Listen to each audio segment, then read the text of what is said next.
La compagnie Caravelle présente Carnet d'art, podcast.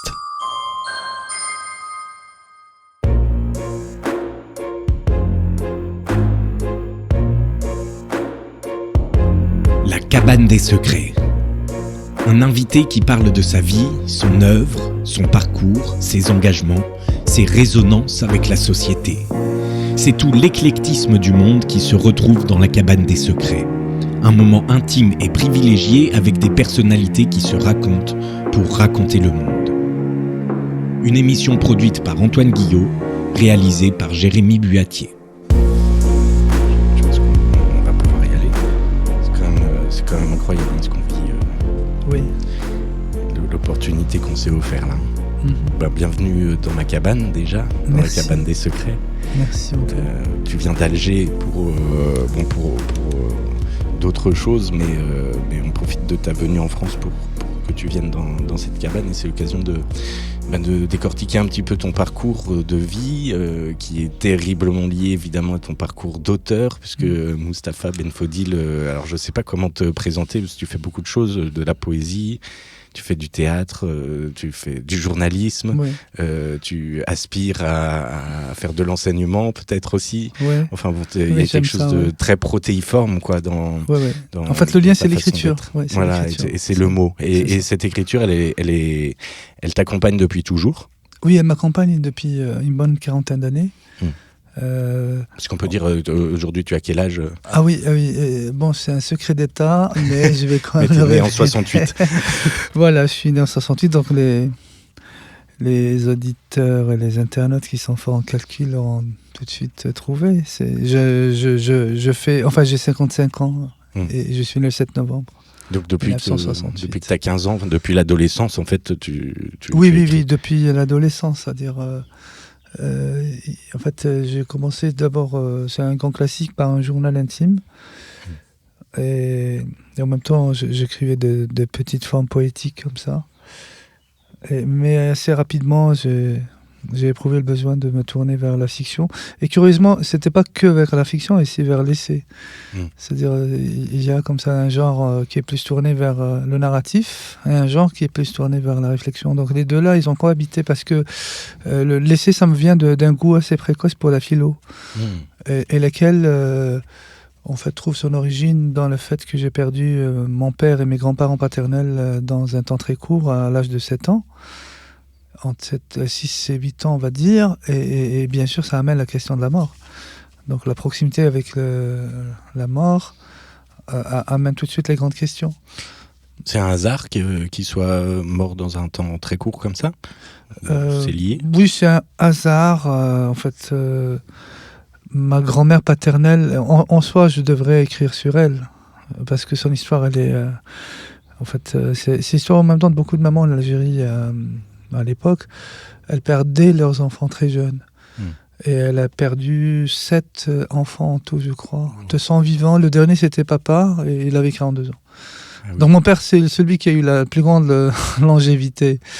Et donc ça a amené, pour un gamin, c'est normal, ce sont tes piliers affectifs qui s'affrontent, surtout que j'étais très heureux dans ma famille, et très proche comme tous les gamins de ses grands-parents, et de perdre comme ça son père et ses grands-parents, de façon brutale, dans la mesure où il n'y avait pas vraiment de maladie dans mon souvenir. Il y avait pas, en tout cas mon père n'était pas malade, il était un grand fumeur, mais il n'était pas malade. C'est pas une longue maladie, genre il est mort d'un cancer ou quelque chose comme ça. Et mon grand-père pareil. Donc c'est, si tu veux, tout ça est venu brutalement, sans aucune préparation. Et dans mon souvenir, je me souviens pas avoir évacué cette tristesse.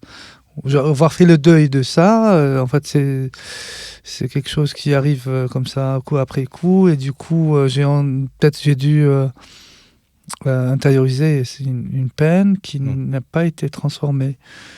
Et c'est l'une, en tout cas pour moi, là je parle avec le regard que j'ai aujourd'hui, mais je m'explique ça comme ça. Je me dis, ça m'avait amené à l'écriture, parce que l'écriture, c'est vraiment la langue de l'intériorité, c'est vraiment... un tunnel secret comme ça qui va vers des zones d'ombre. C'est ce qui nous connecte naturellement vers l'esprit. C'est-à-dire, c'est le médium pour moi le plus simple, l'écriture. En plus, l'écriture, c'est tout le monde qui l'utilise, que ce soit les cinéastes, que ce soit les architectes ou dans les arts visuels. C'est-à-dire, tous les artistes, en fait, écrivent. Peu ou prou. Sauf que les écrivains, ils écrivent peut-être de façon... Enfin, ils s'approprient charnellement peut-être le médium écriture. Mais, donc, c'est comme si, en fait, voilà, je cherchais dans le noir quelque chose à quoi m'accrocher. Je me suis accroché à l'écriture. Parce que parallèlement à ça aussi, j'avais des envies d'autres choses. J'étais très curieux de tout. Et, entre autres, par exemple, j'avais un goût pour le dessin. Mais c'est l'écriture qui l'a emporté pour nous entretien, parce que l'écriture, pour quelqu'un qui était assez introverti, parce que c'est ça un peu la conséquence de la perte de ces trois personnages, c'est que j'étais introverti, et donc quand on parle pas beaucoup, il faut que ça évacue quelque part cette énergie négative. Ces pensées noires qui nous assaillent, il faut qu'elles partent quelque part. Et donc, et moi, j'ai très vite trouvé dans l'écriture, en fait, un viatique et un exutoire. Et c'est comme ça que j'ai développé, en fait, d'abord, comme je disais, une écriture de journal, parce que j'avais besoin d'un confessionnal. Et en même temps, j'avais besoin d'évasion, parce que j'avais une imagination un peu débordante. Et donc, je me suis mis tout de suite à écrire des histoires. Mais tu sais pas dessiner? Parce que tout ça, on pourrait le dire du dessin aussi. Oui, non, le dessin c'est vrai, mais le dessin, j'ai buté à un problème technique, tout simplement. C'est que je me sentais... Bon, je parle toujours avec... enfin, la précaution de préciser que on est quand même à l'échelle qui était la mienne, c'est-à-dire celle d'un adolescent. Mais même à l'échelle d'un adolescent, disons que j'étais plus à l'aise avec l'écriture qu'avec la peinture, par exemple. La peinture, techniquement, je n'étais pas très bon. Mais j'avais l'envie... Mais j'avais des progrès à faire, tandis que l'écriture, je crois que ça avait arrivé assez rapidement. Et particulièrement quand je dis écriture en langue française. Parce que sociologiquement, j'ai grandi dans un environnement empreint par la langue française. Et donc, c'est vers cette langue que je me suis tourné. Et j'ai essayé de développer une maîtrise de la langue française. Mais je ne peux pas dire que j'avais... très, très jeune envie d'être écrivain, quoique c'est arrivé vers la terminale, comme ça, peut-être. Ah oui, quand même assez jeune. Oui, en fait, je peux dire même dès la seconde, parce que j'avais une prof de français qui avait tout de suite décelé ce qu'elle appelait un talent, parce que souvent, l'école, c'est l'endroit où on détecte quand même les talents, et elle, d'ailleurs, c'est elle qui m'avait fait découvrir Tolstoï, par exemple. Et ça, l'école, c'est vraiment un endroit formidable pour les enfants qui ne sont pas, qui sont victimes d'accidents de la vie, ou bien qui sont précaires, qui grandissent dans des conditions précaires. L'école, c'est vraiment un endroit de démocratie des chances. En plus, moi, j'ai pas grandi dans une grande ville. Moi, j'ai grandi dans une ville à l'ouest de l'Algérie qui s'appelle Relizane. C'est vraiment une ville à laquelle d'ailleurs je suis affectivement très attaché, qui est à 140 km au sud d'Oran. Et donc, on est dans les années 70, au milieu des années 70, il n'y avait pas les moyens d'aujourd'hui. Donc, il faut se remettre dans le contexte. Donc, tu parles d'une certaine forme d'isolement, du coup? Oui, c'est-à-dire, entre autres, pour te répondre à la question, par exemple, pourquoi l'écriture et pas le dessin. L'écriture, je le développe juste en lisant Tolstoï, par exemple, en lisant Kafka, en lisant c'est plus Camus. Accessible. Oui, tu développes la langue, c'est-à-dire tu peux être en autonomie.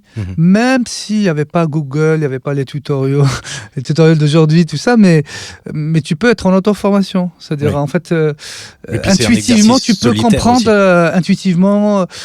Pour la poésie, c'est difficile, mais pour, par exemple, la différence entre une nouvelle et un conte, plutôt une nouvelle et un roman, tu vois tout de suite, le format, c'est pas le même. Après, en t'exerçant, tu apprends comment on écrit une nouvelle et comment on écrit un roman. Tandis que même le dessin le plus simple, il demande quand même une certaine maîtrise technique. Je conçois parfaitement qu'on puisse être autodidacte, bien sûr, dans la maîtrise du dessin. Mais dans mon cas à moi, c'est plus par l'écriture que je me suis exprimé. Et en plus, moi, j'avais besoin de paroles. J'étais dans un processus de guérison. J'avais besoin de sortir de cette histoire de deuil dans laquelle j'étais. Et c'est l'écriture qui m'a amené ça.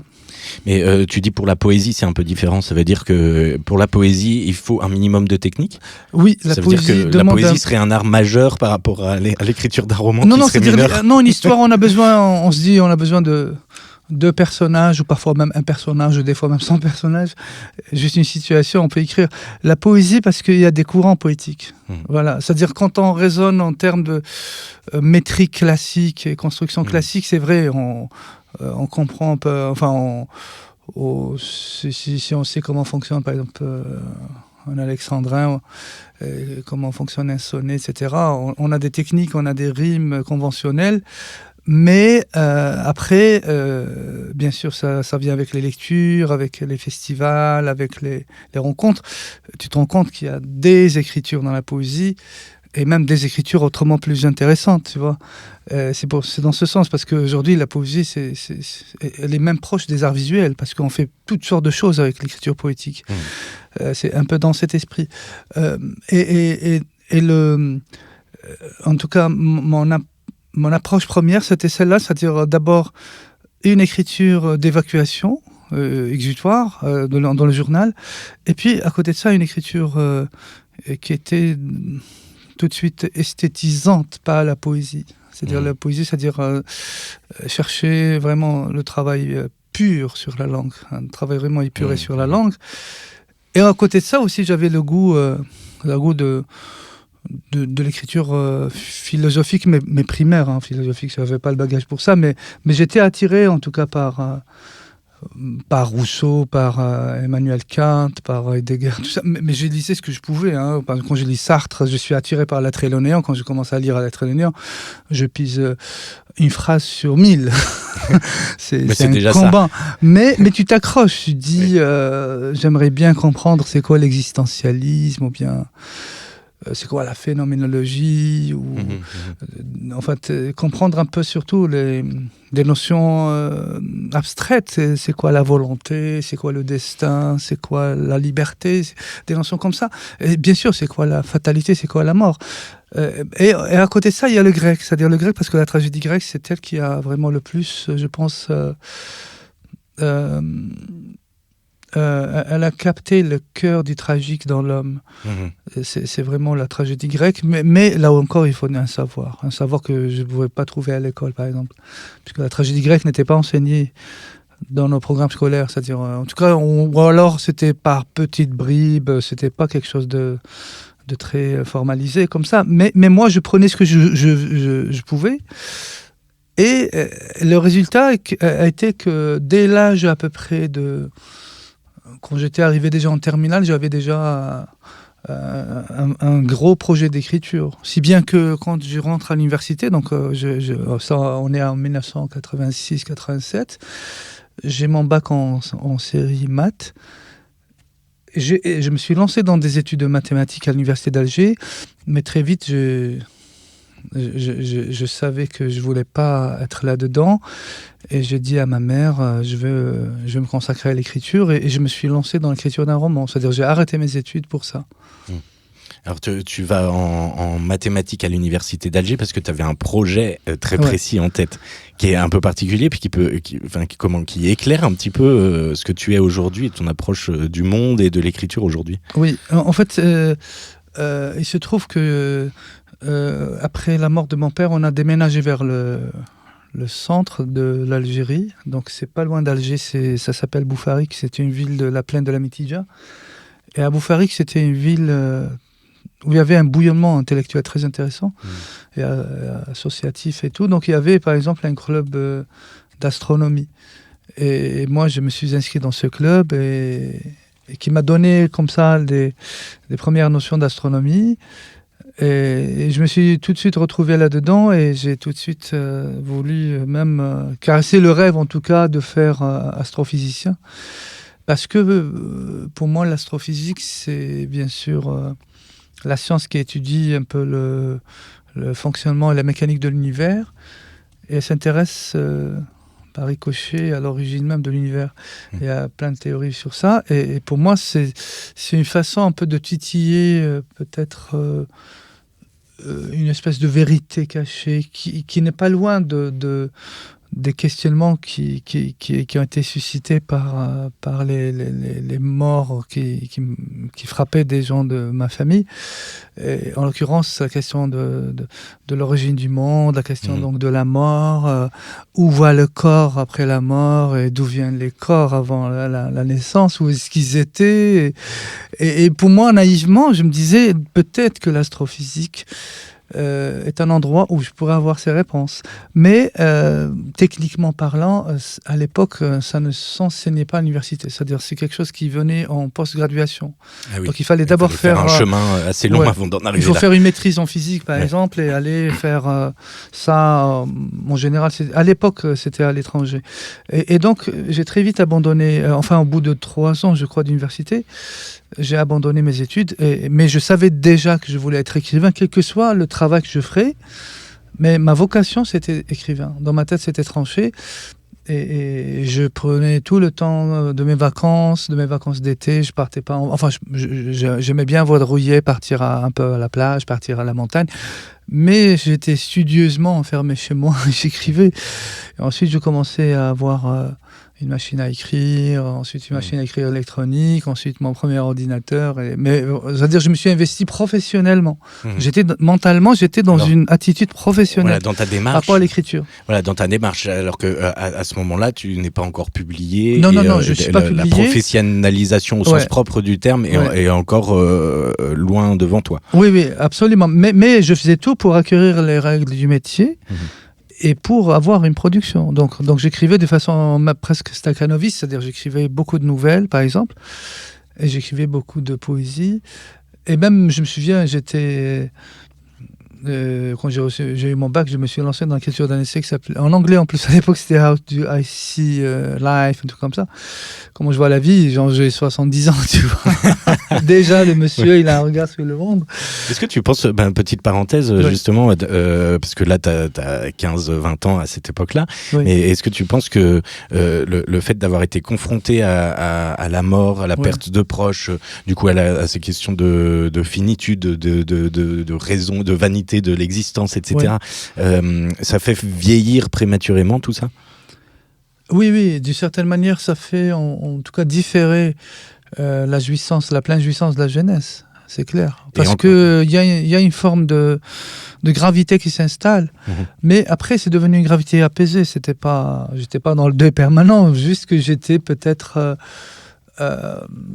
j'avais un intérêt accru pour des questions métaphysiques et surtout la conséquence peut-être, ou l'une des conséquences a été que le personnage de la mort et il hante tous mes livres. Enfin, je n'écris que sur un sujet, c'est la mort. Donc j'écris que sur ça pour l'apprivoiser ou pour l'exorciser, je ne sais pas, mais c'est devenu le thème central de mon écriture. Donc à 7 ans, 7-8 ans, tu as 20 ans d'avance, parce que la vie te l'impose. Est-ce que ces 20 ans d'avance, tu les as encore aujourd'hui ? Aujourd'hui, je dirais, mon rapport a changé aux choses, parce qu'aujourd'hui, en fait, si je dois faire un recoupement avec cette période, c'est assez troublant, avec une inversion des rôles. Aujourd'hui, je suis mon père. Et donc aujourd'hui, tu parles au petit garçon que tu as été. Parce que moi, je suis parce que je suis papa. Et aujourd'hui, mon raisonnement, c'est-à-dire, j'ai pas guéri peut-être de cette blessure première, parce que aujourd'hui, j'ai peur de l'infliger à mes enfants. Voilà. C'est-à-dire, je suis toujours obsédé par l'idée de la mort, mais dans l'idée de ne pas rendre triste mes filles, Leïla et Nina. Parce que, voilà, d'ailleurs, pendant très longtemps, je ne voulais pas avoir d'enfants, précisément parce que pour ne pas faire d'orphelin. Et donc, aujourd'hui, je fais attention à moi. Et, récemment, j'ai arrêté la cigarette un peu en pensant à mes filles. Donc, j'essaie de me préserver, Et donc la mort, elle est toujours là, en fait. C'est-à-dire, il y a cette triangulaire qui ne me quitte pas, entre ma père, mes filles et moi. Donc, j'essaie de trouver un procédé pour... rendre voilà, c'est peut-être le mot, apprivoiser la mort. Je vois une autre triangulaire dans ce que tu me racontes. En tout cas, pour le moment, on est encore dans ta jeunesse, ton adolescence. C'est celle à la fois de la poésie, de la littérature et de l'astronomie, qui ont trois fonctions très différentes. Je dirais, en t'écoutant, je dirais que la littérature, c'est une sorte de déversoir pour vider le barrage qui déborde et qui doit s'évacuer. L'astronomie, quelque part, il y a quelque chose de partir ailleurs, quoi. C'est ça. C'est pour moi, qu'est-ce qu'il y a ailleurs, qu'est-ce qu'il y a de l'autre côté, qu'est-ce qu'il y a plus loin. Et la poésie, avec cette rigueur que tu t'imposes en poésie, l'exercice de la mise en forme et ce travail sur le langage. Et ce serait 3 piliers de Mustapha Benfodil. Oui, absolument. Sauf que pour l'astronomie, la seule réserve que j'ai, c'est que c'est une science à part entière et je ne possède pas cette science. Donc, ça reste un rêve parmi d'autres rêves d'enfants qui est parti au cimetière des rêves des enfants. Alors, peut-être que mais mon personnage dans Alger Journal Intense, le roman qui est sorti en 2000... il est sorti en Algérie en 2018, c'est aux éditions Balzac sous le titre Body Writing. Et ensuite, il a été repris par les éditions Immaculée à Paris sous le titre Alger Journal Intense. Le personnage, le héros de cette histoire, c'est un couple, mais le mec, il s'appelle Karim Fatemi et il est astrophysicien. Donc c'est revenu quelque part, ça revient autrement. Et peut-être que chez toi, ça s'est transformé en le journalisme, mais notamment journaliste reporter, mais on va y venir, on va pas griller les étapes, puisqu'on est encore dans ton adolescence. Tu as dit quelque chose de très intéressant, c'est que l'école, c'est la démocratie des chances. C'est ça. Et donc là, tu es en Algérie dans les années 80, pendant ton adolescence. Est-ce que tu peux nous décrire un petit peu cette Algérie qui est nouvellement indépendante? Parce que en fait, tu fais partie de la première génération des bébés indépendants de l'Algérie, puis on est en 68, quelques petites années après l'indépendance. Et c'est une nouvelle Algérie qui se construit à ce moment-là. Absolument, et une profusion il y a une énergie folle et une profusion de beaucoup de choses. En plus, moi, j'arrive artistique, etc. Oui, en plus, moi, je grandis, c'est-à-dire quand je grandis, y compris quand je grandis politiquement, je grandis justement dans une Algérie effervescente, en pleine effervescence, justement en pleine construction. Et dans sa construction, il y a des heurts, il y a des convulsions, il y a des tensions, parce qu'en plus, moi, j'arrive... Quand je commence à grandir, je grandis, on va dire, quand je rentre à l'école en 1974, on est sous le gouvernement du président Boumedienne qui dirigeait le pays quand même du main de fer, même s'il était très populaire. On était dans un régime socialiste, on était dans un régime de parti unique. Et puis c'était de la guerre froide, on rappelle quand même. Oui, bien sûr, l'Algérie elle était un pays non aligné, un leader du tiers-mondisme, etc. Et donc on était dans cette période-là où l'école... elle était complètement habitée par la rhétorique guerrière, tiers-mondiste, où après il y avait une très belle utopie égalitariste qui était portée par le socialisme. Donc il y avait ces deux choses-là, c'est-à-dire d'un côté on était... Parce que même les chants qu'on répétait en étant gamin, ou moi j'ai fait les scouts, c'était des chants pour la libération du Chili. Aujourd'hui, je ne sais pas, est-ce que j'aurais tout de suite saisi ça ? Mais imagine, c'est-à-dire, tu es gamin, on te parle de l'assassinat d'Allende, par exemple. C'est quand même énorme. Donc on était très, très attachés à ce qui se passait en Angola, au Mozambique, les mouvements de libération dans le... Ce qui faisait dire à l'époque la fameuse phrase d'Amilcar Cabral, les chrétiens vont au Vatican, les musulmans vont à la Mecque, et les révolutionnaires vont à Alger. D'où l'expression Alger, Mecque des révolutionnaires. C'est-à-dire c'était dans cette vague-là. Et donc il y avait d'un côté, c'est vrai, l'absence des libertés, comme on l'entend à l'occidental, c'est-à-dire liberté de la presse, liberté d'association, liberté de manifester, etc. Mais ce qui compensait, c'était cette espèce d'élan romantique comme ça, c'est-à-dire où on était à l'écoute un peu des mouvements de libération, à l'écoute un peu des soubresauts qui portaient les peuples du tiers-monde. Et quelque part, on peut dire que dans ces confrontations idéologiques à échelle mondiale, à l'époque, très clairement, puis encore aujourd'hui, on pourra faire le parallèle, c'est complètement en opposition à l'histoire et au positionnement de la France à ce moment-là. Et surtout que la libération, effectivement, il fallait se libérer du colon français. Ouais. Est-ce que à l'école, il y avait un discours de rejet du français, de la France, de cette histoire-là, etc. En fait, à l'époque, moi, je le voyais pas. C'est après que j'ai découvert ça, qu'il y avait par exemple une politique rigide d'arabisation forcenée. Mais ça, c'était plus pour se démarquer du colonialisme, parce que le colonialisme, c'est d'abord la négation de la personnalité algérienne. Oui, et ça passe beaucoup par la langue, donc c'était pas, pour moi, c'était pas dirigé contre le français, c'est pas contre la langue française, mais contre, même pas les Français, parce que les Français, il y a aussi le peuple français, mais contre l'empire colonial français. C'est-à-dire la nuance, elle est de taille. C'est pas la langue. C'est juste, je trouve cette langue, c'est la langue du colonisateur. Bien sûr, mais plus en même temps, par rapport au pouvoir colonial et par rapport à l'ordre colonial. C'est plus par rapport à ça. Pardon si je vais choquer, mais mais ça, comment l'Algérie a réagi comme ça suite à la libération du joug français, mais pas du tout suite à la libération du joug ottoman, parce qu'aujourd'hui c'est quand même l'Empire ottoman qui amène l'arabe en Algérie. Non, l'arabe, il existait bien avant l'Empire ottoman. En fait, l'arabe, c'était arrivé beaucoup plus avec l'arrivée de l'islam. C'était dans le 1er siècle, pratiquement. Tout ça, c'est des histoires de colonialisme. Mais c'est pas pareil parce que, en fait, tout dépend comment la population, ce qu'on appelle les autochtones, ils vont assimiler cette culture étrangère ou cette invasion, comment ils vont l'assimiler au sens biologique, au sens de métabolisme.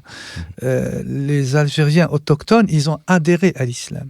Enfin, l'histoire de l'islam, c'est pas qu'en Algérie, puisqu'il est arrivé même en Europe, il est arrivé, justement, en parlant de l'Empire ottoman, il devait y avoir, il y avait bien sûr Byzance avant, si je prends la région de l'actuelle Turquie, et la Turquie, c'est devenu elle-même un grand centre impérialiste d'expansion de la religion musulmane.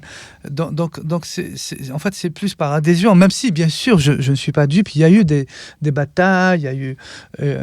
c'était pas peut-être accueilli tout de suite facilement, mais ils ont fini... Par exemple, si je compare avec les Romains ils sont restés 6 siècles en Algérie. Et après, ils sont partis. Alors que pour l'islam, ça ne s'est pas passé comme ça. L'islam, les premiers, on va dire, missionnaires, c'est pas le mot, mais ceux qui ont amené l'islam en terre d'équivalent de ce qui est aujourd'hui l'Algérie, c'était... en fait, ces gens-là, ils ont fini par trouver un ancrage en Algérie, ils ont fini par être acceptés par la population, ils ont fini par se marier, et il y a eu une synthèse de toutes ces influences-là, ce qui fait qu'on ne peut pas appliquer la même lecture, c'est-à-dire on ne peut pas parler de colonialisme arabe, en tout cas à mon avis. Ça, c'est... Non, mais c'est très intéressant parce que donc c'est, comme tu le dis, dû à la façon dont la population autochtone reçoit ça, mais j'imagine que c'est aussi dû du coup à la façon dont l'extérieur arrive sur ces territoires, et que parce qu'il y a un élément déterminant. L'islam n'arrive pas de la même façon que l'Empire français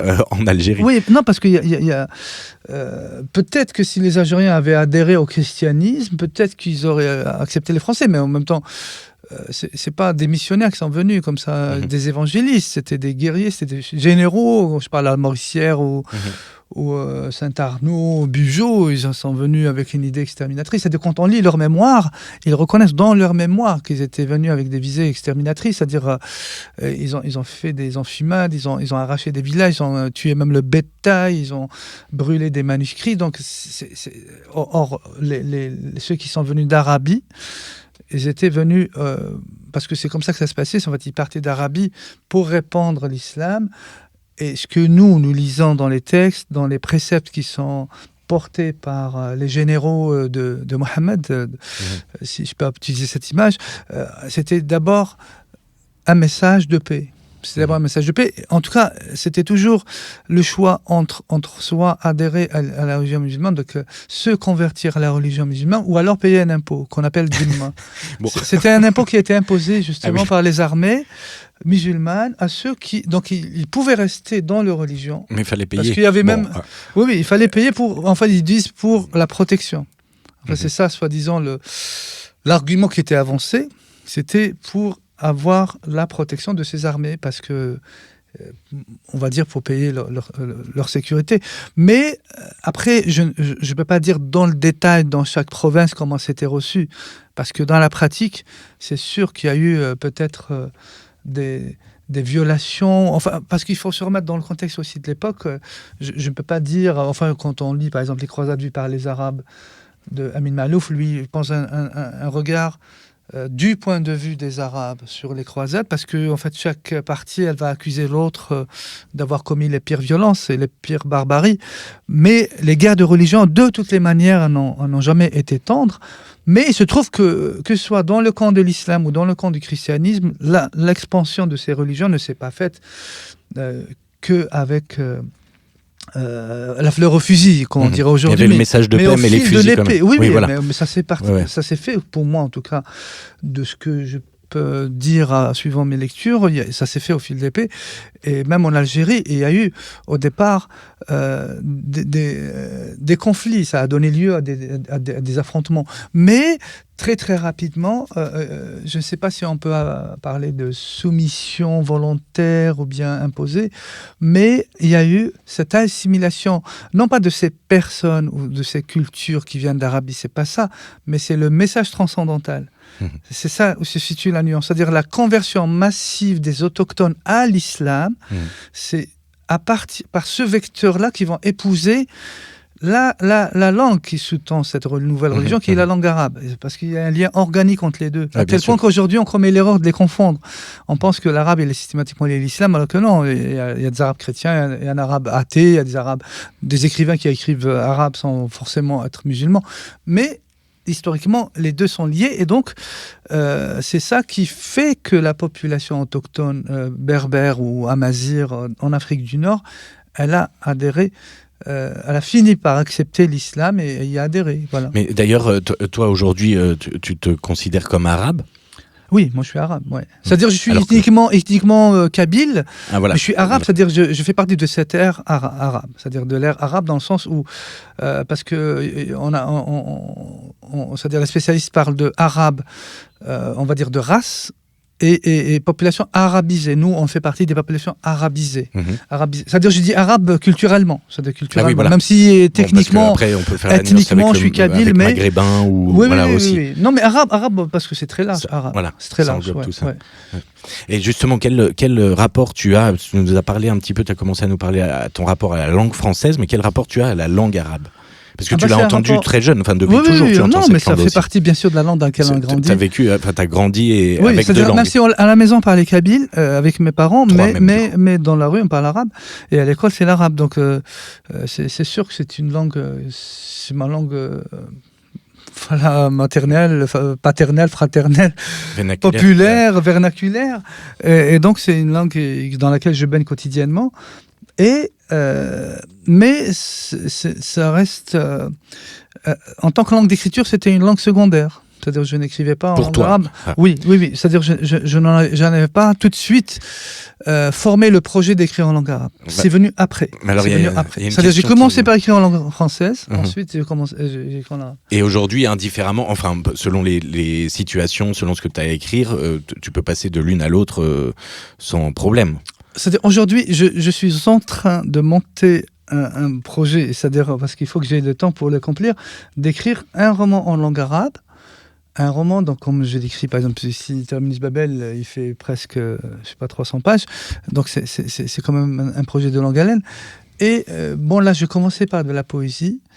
En fait, c'est plus de la traduction. J'ai écrit quelques poèmes mélangés entre français et arabe. Mais là, j'aimerais, en tout cas, c'est ce que je suis en train de peaufiner, j'aimerais écrire directement en langue arabe. Mais ce qui m'empêche, ce sont deux choses essentielles.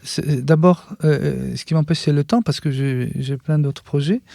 Et la deuxième chose, c'est la maîtrise. Donc, je suis en train de travailler pour avoir, même si j'aurais pas le même maîtrise que le français, mais j'aimerais avoir une possession de la langue qui me permet d'avoir une aisance dans l'écriture. Mais pourtant, tu la parles complètement, enfin vraiment couramment, cette langue. Oui, mais quand on se place dans la langue littéraire, le vocabulaire est plus riche. Le vocabulaire est plus riche et grammaticalement, c'est autrement plus complexe. Oui, c'est-à-dire, il faut avoir une forme de maîtrise comme on l'aurait pour le français. Alors, ça commence à répondre à la question qui me titille depuis un moment. Quand on est un bon écrivain, enfin, qu'on sait écrire en français, est-ce que, quand on parle les deux langues, est-ce qu'on sait forcément écrire en arabe aussi ? Non. Du coup, voilà, en fait, il faut réapprendre.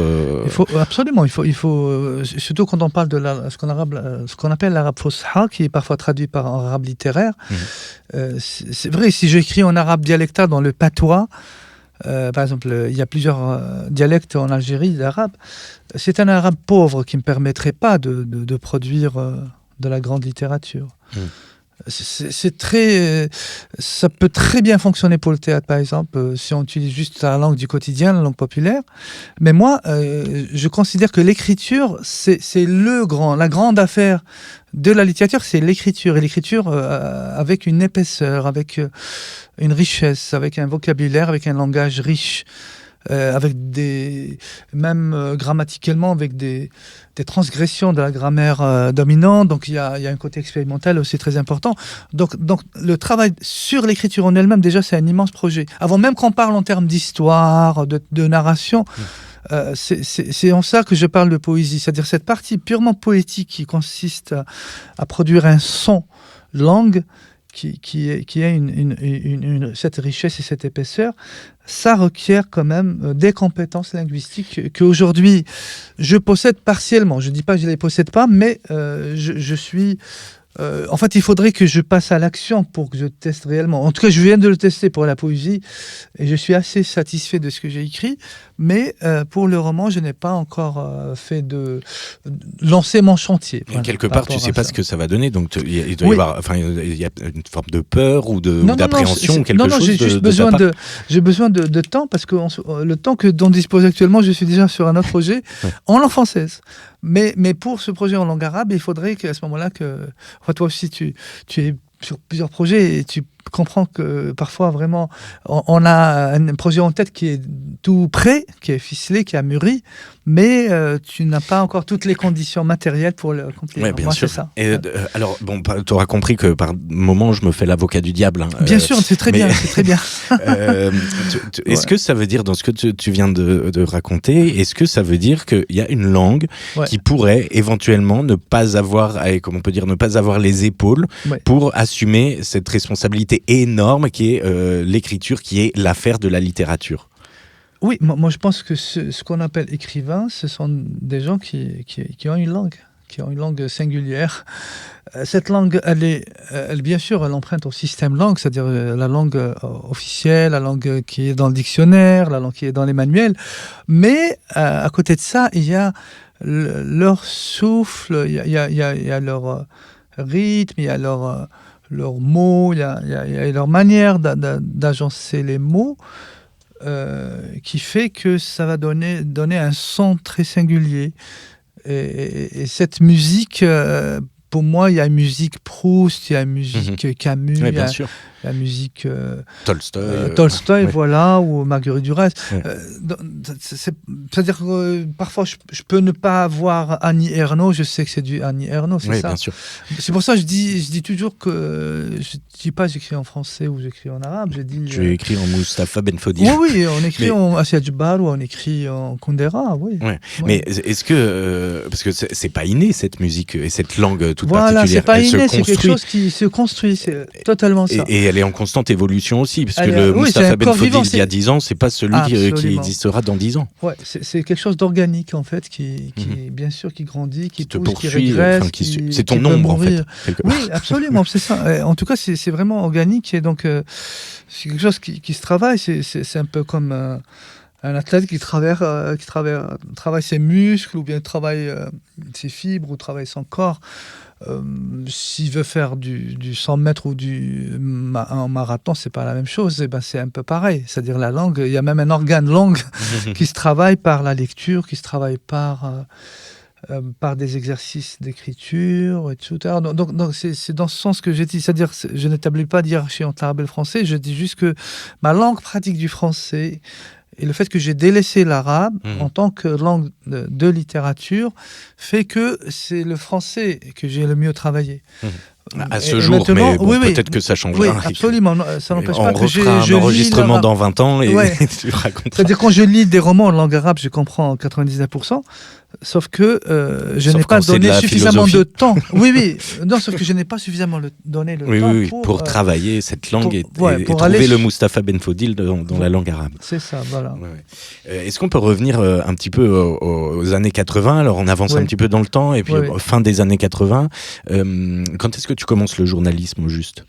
En fait, le journalisme, c'est venu un peu plus tard, parce que ma formation universitaire première, qui était en mathématiques, à l'université de Babzouar à Alger, je l'ai abandonnée.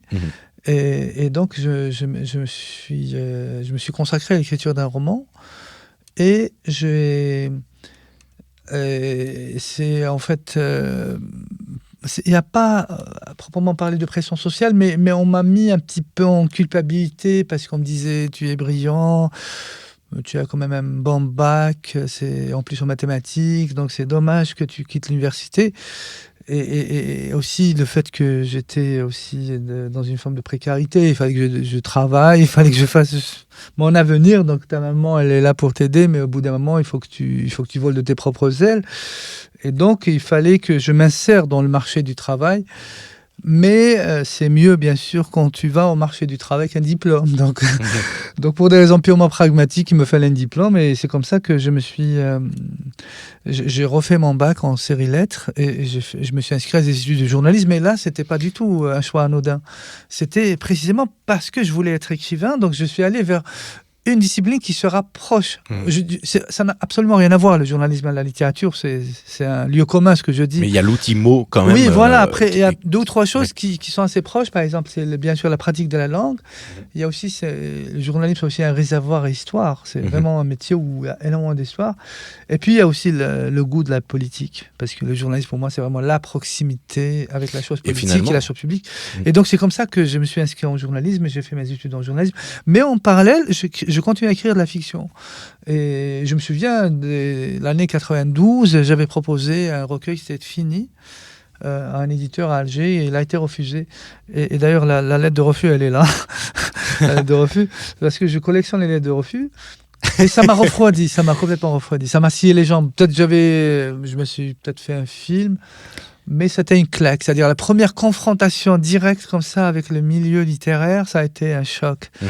Et ça a été un choc tel que j'ai arrêté. Je me suis très vite laissé décourager.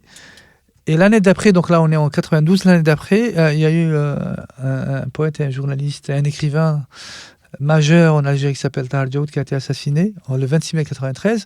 Et il y a eu un concours de poésie justement, d'un festival en hommage à ce poète.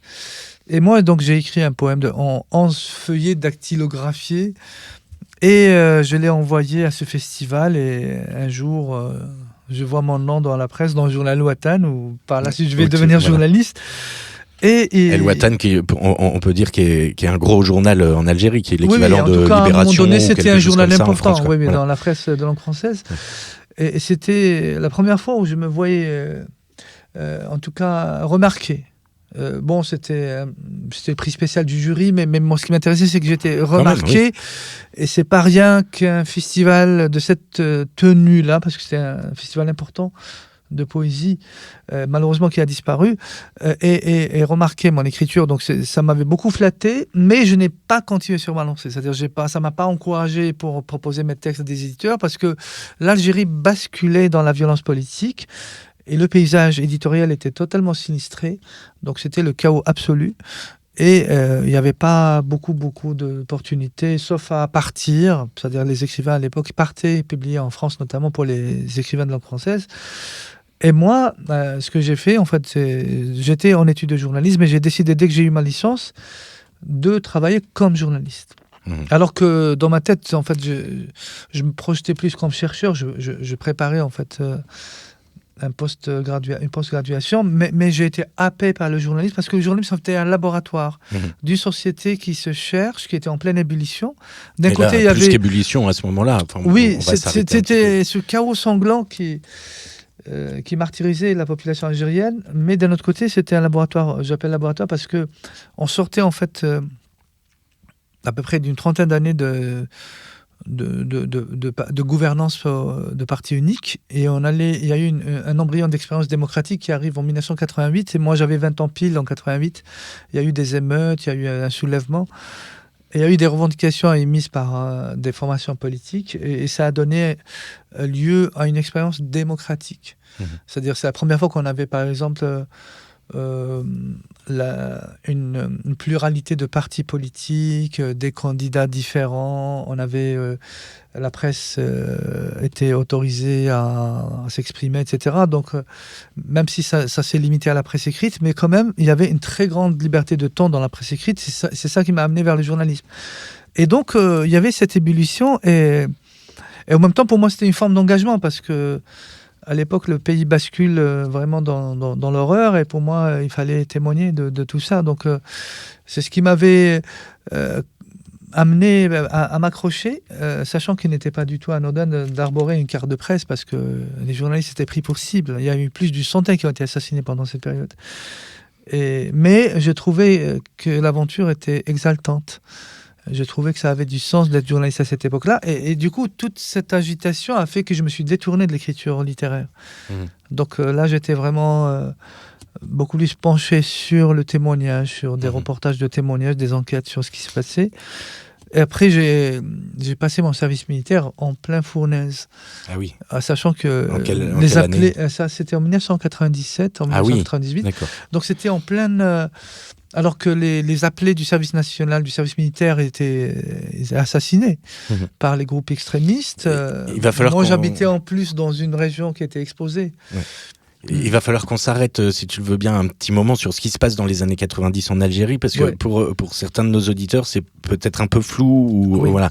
Parce qu'on peut dire c'est une guerre civile qui s'allume au début des années 90 et qui va durer quand même très longtemps. Et ce qui me frappe là dans ce que tu viens d'évoquer, si tu peux nous parler un petit peu de ce qui s'est passé justement dans ces années 90, parce que ça a déchiré à peu près toutes les familles algériennes. C'est quelque chose de très très chaotique. Mais c'est quelques années seulement après une sorte d'ouverture politique. Alors, quand même, la morale de l'histoire, c'est quoi ? Il valait mieux rester dans j'allais dire le totalitarisme, on n'était pas tout à fait là-dedans, mais en tout cas dans la rigidité politique structurelle du pays, plutôt que d'ouvrir. Non, en fait, c'est des questionnements qui se posent aujourd'hui encore, par exemple en Tunisie, en Égypte, ou dans d'autres pays qui ont connu une mouvance qu'on va appeler islamiste assez importante. C'est-à-dire, la question, c'est toujours le rapport du sacré. Est-ce que des partis qui reposent sur un discours religieux peuvent trouver leur place dans un fonctionnement démocratique ? Nous, on l'a testé avec un parti qui s'appelait le Front islamique du salut. C'est l'une des formations politiques qui ont émergé après. Donc, on a eu une révolte populaire en 1988, le 5 octobre. En fait, c'était pas spécialement le 5, ça a débuté un petit peu avant, selon les quartiers. Certains disent le 3, le 4. Et ça a duré quelques jours jusqu'au 10 octobre. Et ça a fait, selon un bilan non officiel, 500 morts.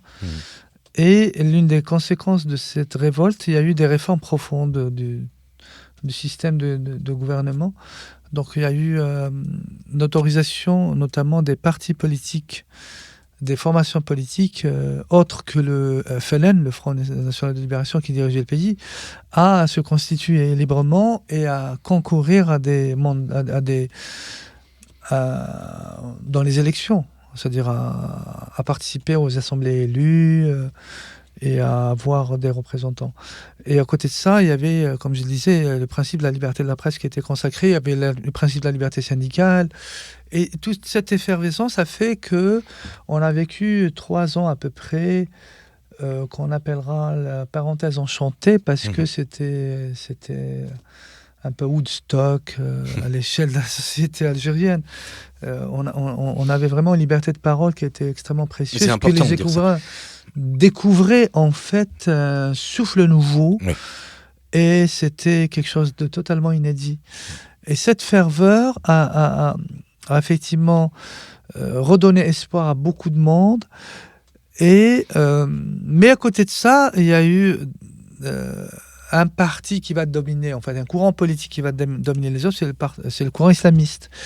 Et c'est un peu, j'allais dire, une constante sociologique, c'est-à-dire les courants politiques qui se réclament de l'islam, forcément, ils ont plus d'audience. Parce que les gens supposent que ce seront des gens honnêtes qui vont appliquer les préceptes de Dieu. Et donc, ce ne sont pas des corrompus, ce sont des gens qui vont gouverner le pays avec justesse et avec justice. C'est ça un peu ce qu'on leur prête. Et en plus, le discours, tout le storytelling des partis islamistes est le même. Nous sommes les vicaires de Dieu sur terre. Nous sommes les continuateurs de l'œuvre du prophète. Donc c'est un message immaculé. Nous sommes les gardiens de la vertu. Nous avons à rétablir la justice, etc., etc. Donc c'est sur cette base qu'ils acquièrent forcément une très grande adhésion populaire. Et ils n'ont pas vraiment des programmes politiques. Ils n'ont pas de programme sur l'emploi, ou sur le chômage, ou sur la sécurité sociale, ou sur la santé. En fait, leur programme, il est libéral. Il est de droite. Le programme, il est de droite. C'est-à-dire, pour eux, le business, c'est le commerce, c'est la libre entreprise. Mais ils ne le disent pas. Mais ce qui se cache derrière, c'est surtout un discours moralisateur. C'est-à-dire, moraliser la République, dans leur esprit, c'est plus appliquer un rigorisme à la vie sociale. Et ce sont particulièrement les femmes qui sont les plus contrôlées. Donc il y a un contrôle social accru sous la houlette de ces forces politiques. Comment tu expliques que cette idée-là et cette image-là qui est véhiculée par ce parti à cette époque-là soit plus forte que la liberté et que la parenthèse enchantée, que l'esprit Woodstock, quoi? Non, parce qu'il faut juste, quand tu vas faire une petite enquête sociologique, pas seulement en Algérie, tu peux le faire en Syrie, tu peux le faire en Irak, tu peux le faire en Égypte, tu peux le faire même au Liban. Le plus grand parti au Liban, ce n'est pas Achrafiyé, ce n'est pas les chrétiens qui sont un peu chics, qu'on voit dans c'est-à-dire dans les films ou dans les clips musicaux, c'est le Hezbollah. Moi, j'ai fait une enquête au Liban, j'ai été là-bas, j'ai suivi l'actualité libanaise. Le Liban, il est quand même le parti dominant. D'autant plus que démographiquement, les chiites, ils sont majoritaires. Donc on peut avoir une image d'Épinal en se disant, c'est comme on peut le dire en Tunisie, c'est-à-dire il y a des élites urbaines de gauche, émancipées, progressistes. Donc c'est ça la société, alors que c'est juste la frange qui est le plus visible dans les médias occidentaux. Mais quand on creuse, on va trouver une autre société. C'est la même chose en Égypte. Donc les élites urbaines, elles sont plus visibles, elles sont sur les réseaux sociaux, elles ont des sites internet. Donc on a l'impression que ce sont elles les détentrices, entre guillemets, de la légitimité. Mais non, la réalité sociologique est ailleurs. Ce sont dans les petites bourgades, dans les pays profonds. Ce sont des forces que nous, on va appeler conservatrices, mais je le dis, c'est vraiment, je le dis de façon très saine. C'est pas un jugement, mais ce sont des forces politiques où il y a quand même une fibre religieuse qui n'est pas en fait l'émanation du néant. Elle repose sur un substrat sociologique qui est celui-là. C'est que les gens se sentent à l'aise dans le discours qui est adossé à la religion. Parce que pour eux, c'est le programme le plus sain. Quelque chose de protecteur et voilà, c'est-à-dire de rassurant, ça rassure, etc. c'est sécurisant.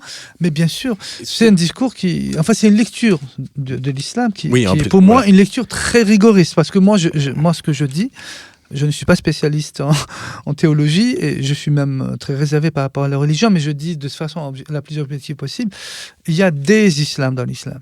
Mais nous, on a hérité peut-être de l'un des pires logiciels.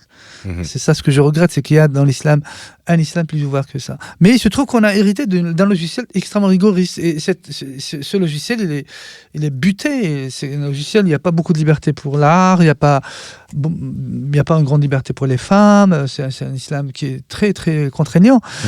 Et il se trouve qu'il est... Et pourquoi c'est lui qui est dominant ? Mais c'est important de dire qu'il y a un autre islam possible et qui existe. Bien sûr qu'il existe, mais celui-là, il est un peu plus recherché, il est un peu peut-être est-ce qu'il est plus bourgeois du coup ? Non, c'est pas question qu'il est bourgeois, mais il est plus libéral au sens philosophique. C'est-à-dire, peut-être qu'il est... Par exemple, si je prends le soufisme, des fois on parle du soufisme comme on parlerait de l'hindouisme ou du bouddhisme, mais en fait le soufisme c'est une branche réelle de l'islam, mais qui est plus spiritualiste, où il y a plus...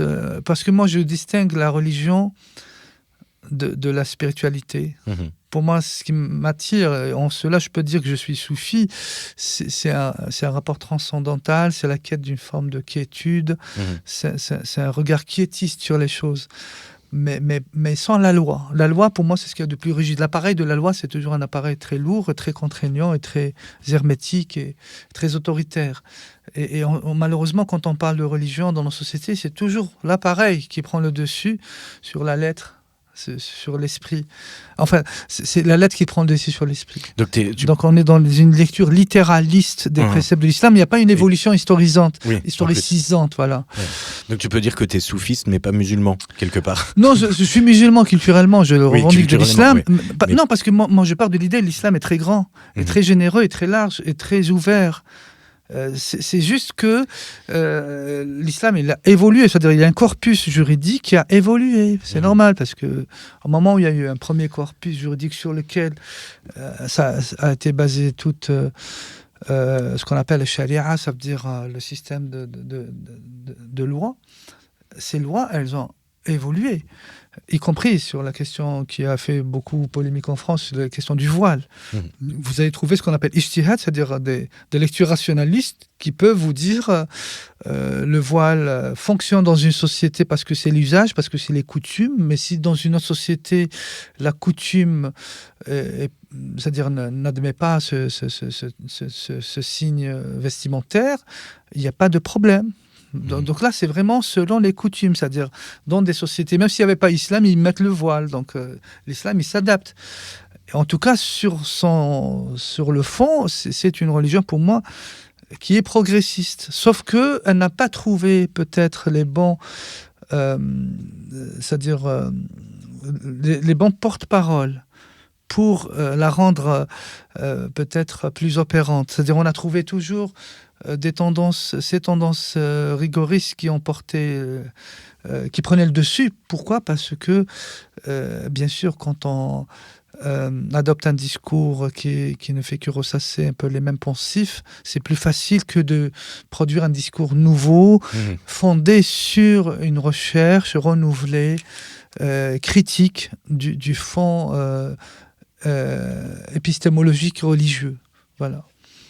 Qu'est-ce que tu penses du regard qu'on porte sur l'islam et a fortiori aussi sur l'Algérie depuis la France ?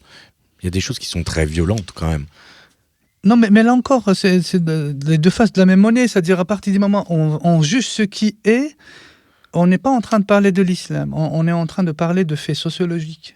Là, c'est pas la source qui est questionnée, c'est ce qu'elle a. Et pourtant, on fait largement l'amalgame quand même. Oui, on fait de l'amalgame, absolument, parce que là, c'est de la gestion démographique, sécuritaire, de flux. En l'occurrence, des flux soit de migrants, soit de populations d'origine, comme on les appelle en France, et qui sont adossés à l'islam. Et donc, c'est pas tellement l'islam qui est questionné, mais c'est plus cette frange démographique qui, pour des courants politiques en France, pose aujourd'hui problème parce qu'on l'associe à des problèmes d'intégration, par exemple. Mais pour revenir juste au cheminement des événements, le résultat est que l'un des partis qui ont été sécrétés par la révolte d'octobre 1988 en Algérie, c'était l'émergence du Front islamique du salut, qui était un parti salafiste, qui est très très vite devenu majoritaire.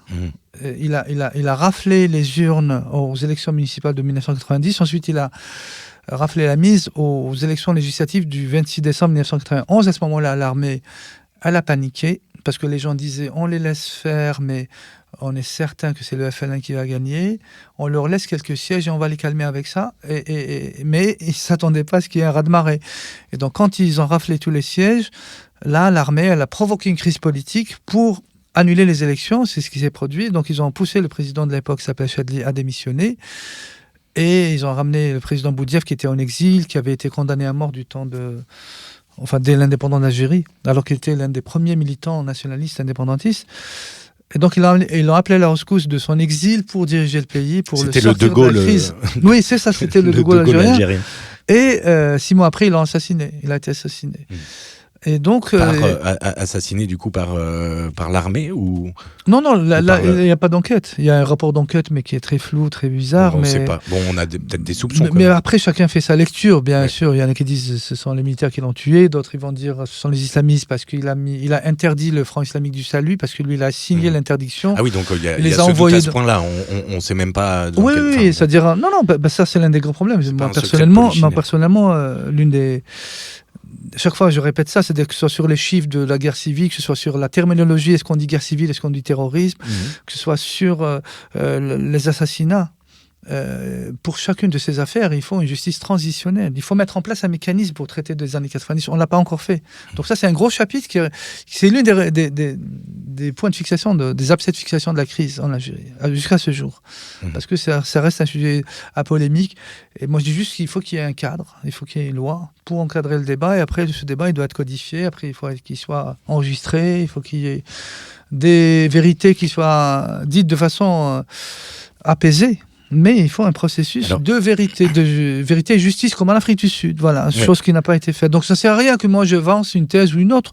On reste dans la polémique, donc ça sera une polémique de plus.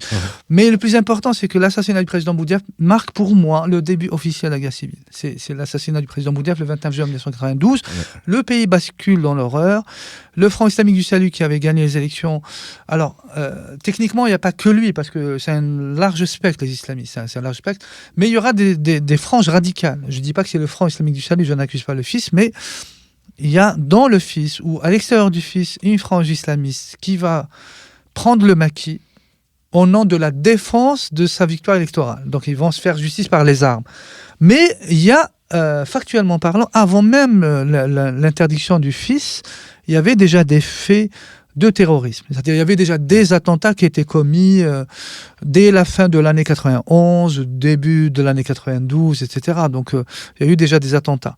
Donc c'est ce qui m'amène à dire qu'il y avait une tendance djihadiste déjà à l'œuvre. Il y avait une tendance djihadiste radicale, parce que le FIS, ça reste quand même une force politique qui croyait quand même à la fonction parlementaire, qui croyait au mandat élu.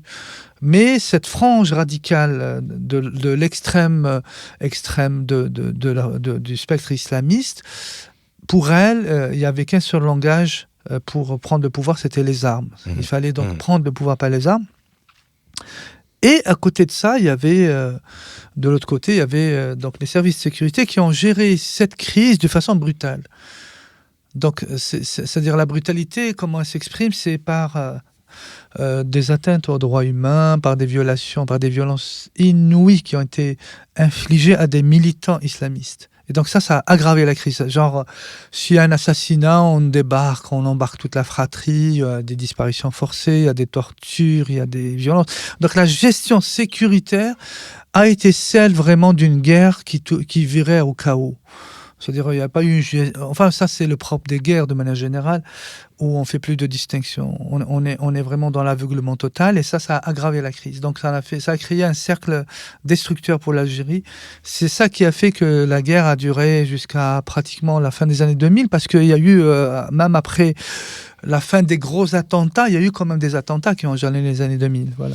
Le quotidien, surtout dans le journaliste, dans ces années-là, ça devait être quelque chose de particulier quand même. Oui, parce que d'un côté, il y a les difficultés. Oui, parce que déjà, il y avait la difficulté à couvrir ces événements, donc à enquêter sur les assassinats, même si, bon, en gros, les gens vont vous dire... en gros, on savait, c'est-à-dire c'était des gens qui se réclamaient de groupes qui avaient des sigles. Par exemple, on dit groupe islamique armé, CGIA, comme aujourd'hui on dit Daesh. Donc il y avait des attentats revendiqués, mais sur d'autres types d'assassinats, pour vous dire, exactement, c'est-à-dire sur lesquels il y a des soupçons. Par exemple, il y a des assassinats sur lesquels pesaient des soupçons. Il y en a qui accusaient des partis du pouvoir politique ou de l'armée ou des services de sécurité. Mais il n'y a pas d'enquête diligentée par la justice, une enquête indépendante. C'est pour ça que c'est compliqué. C'est pour ça que ces cas-là doivent être traités dans un cadre d'une justice traditionnelle. Mais on ne peut pas comme ça... C'est-à-dire, moi-même, si je mets un jugement, il ne sera pas sérieux parce que je n'ai pas d'éléments. On a juste des présomptions. Par contre, tu peux nous parler justement de ce quotidien de journaliste, parce que tu as quand même vécu des choses. J'imagine qu'il y a plein de moments où tu ne te sens pas forcément en sécurité. Non, mais c'est clair, parce que par menaces, exemple, et même non, plus que ça. Oui, parce que par exemple, le 11 février 1996, ils nous ont posé un véhicule piégé dans mon journal, où j'ai eu 3 de mes collègues qui sont morts. En tout, il y a eu 18, parce que c'est vraiment sur le bord de la route, comme ça, la voiture, elle est adossée à un mur qui est le mur d'enceinte du journal. Et donc, la rédaction, elle est complètement pulvérisée. Mon directeur de la rédaction à l'époque, ils ont mis plusieurs heures à le retrouver. Enfin, il était déchiqueté. Et moi, je me trouvais en reportage dans le Sud. C'est comme ça que j'ai eu la vie sauve. Mais c'était tous les jours, en fait, il y avait les assassinats qui squandaient le quotidien. Donc, d'un côté, on devait couvrir les événements, on devait leur donner du sens, on devait les mettre en récit. Et de l'autre côté, on devait essayer de nous protéger. Donc, nous étions en situation de reporter de guerre sans que nous soyons préparés pour être reporter de guerre. Donc, il y avait cette tension permanente. Tu te souviens, parce que là, tu dis ça, j'imagine que cette histoire, tu l'as racontée des milliers de fois, mais c'est quand même pas rien ce que tu viens de raconter là. C'était quand même tes collègues, c'était ton rédacteur en chef. Est-ce que tu te souviens du reportage qui t'a sauvé la vie finalement ? En fait, le reportage qui sauvé la vie, c'était juste un reportage sur le Ramadan. C'est parce que c'était pendant le Ramadan 96, en février. Moi, j'avais proposé justement à mon directeur de la rédaction de faire un reportage sur les Touaregs, le Ramadan chez les Touaregs. Donc, je pars à Tamanrasset pour le réaliser. Donc, je pars le 9 février et cette histoire s'est passée le 11 février. Et donc, moi, je pars dans l'extrême sud, je suis dans le désert, je suis vraiment... dans un état euphorique parce que je suis dans mon élément dans le sud. Et d'ailleurs, j'ai fait plusieurs kilomètres à pied dans plein désert pour essayer de rencontrer des vrais Touaregs dans les tentes. Et j'ai fait mon sujet, j'étais tout fier de moi. En plus, j'étais un jeune journaliste qui débutait, j'avais que 2 ans de presse. Et quand je reviens à la ville de Tamanrasset, ça c'était donc à plus de 2000 km au sud d'Alger, et c'est là que j'apprends des citoyens qu'il y a eu un attentat. On me parle, on me dit voilà, il y a la maison de la presse, c'est là où je travaille, ça s'appelle comme ça la maison de la presse. Il y a eu un attentat et j'appelle et c'est là que j'apprends la nouvelle et j'étais comme un fou parce que je ne pouvais pas rentrer parce qu'en fait il fallait prendre un vol militaire pour entrer à Alger. Et il y a un vol genre par semaine. Et donc il fallait que j'ai patienté 2 jours à peu près ou 3 jours pour difficilement remonter vers Alger. Et j'arrive et il n'y avait pas de journal, quoi. Tu te souviens précisément de cet état-là quand tu apprends ça et dans c'est les 2 jours d'attente. La première chose, c'est la culpabilité parce que par exemple, j'avais un copain dont j'étais très très proche. Bon, il s'en est sorti, mais il était complètement couvert de débris. Il avait même des bouts de métaux, des éclats qui étaient incrustés dans son corps, dans son thorax. Il était tout ensanglanté parce que j'avais vu des photos de lui et je vais le voir à l'hôpital et j'étais très ému. Et donc il y a toujours cette culpabilité-là, genre, voilà, j'aurais dû être là, à Alger, vivre ça. Bien sûr, c'est idiot parce que tu serais un mort de plus, quoi, c'est tout. Mais d'un autre côté, il y a une espèce de ferveur absurde de se dire on doit continuer, on doit pas laisser mourir ce métier parce que c'est un métier justement où on essaye de ne pas... on parlait, je crois, ce matin dans la discussion, on avait Hannah Arendt, la notion de banalisation du mal, on ne doit pas banaliser le mal. C'est tout ce qu'on a, en fait. C'est que ces victimes ne meurent pas une deuxième fois en étant banalisées. Et c'est ça le risque quand on est dans l'anonymat de la mort massive, quand on est dans la mort de masse. C'est un peu ce qui se passe aujourd'hui en Palestine, c'est-à-dire les chiffres, les gens deviennent des chiffres. Il y a en fait un niveau de destruction tellement massif qu'on ne prête même plus aux histoires, attention aux histoires des gens. Voilà, ce sont juste des bilans qui s'ajoutent au bilan. Et alors que mon travail à moi consistait précisément à raconter comment les gens vivent dans les petits douars, dans les meshtas, dans les villages. C'est ça ce que je faisais. J'allais dans les dans la campagne, parce que moi j'étais un enfant de Boufarik à l'époque, donc c'était une ville où il y avait... La guerre, on la vivait vraiment de façon autrement plus féroce qu'à Alger, parce qu'il y avait ces groupes qui s'affrontaient, c'était en bas de chez moi, je les voyais de mon immeuble, il y avait même des fois des balles qui ricochaient dans notre appartement. Donc et en même temps, ils débarquaient chez nous pour nous prendre. Et à ce titre, moi-même, j'ai été kidnappé une fois, le 28 novembre 1994. Je descends du train et le soir, vers 19h30, il y a 3 jeunes hommes qui m'accostent en disant GIA, donc groupe islamique armé, et m'emmènent. Ils avaient fouillé, il y avait ma carte de presse qui tombait. Heureusement que c'était le noir. Ils n'avaient pas percuté, sachant que 2 jours après, ils vont tuer 2 journalistes, 2 autres journalistes dans mon quartier, enfin pas mon quartier, mais ma ville.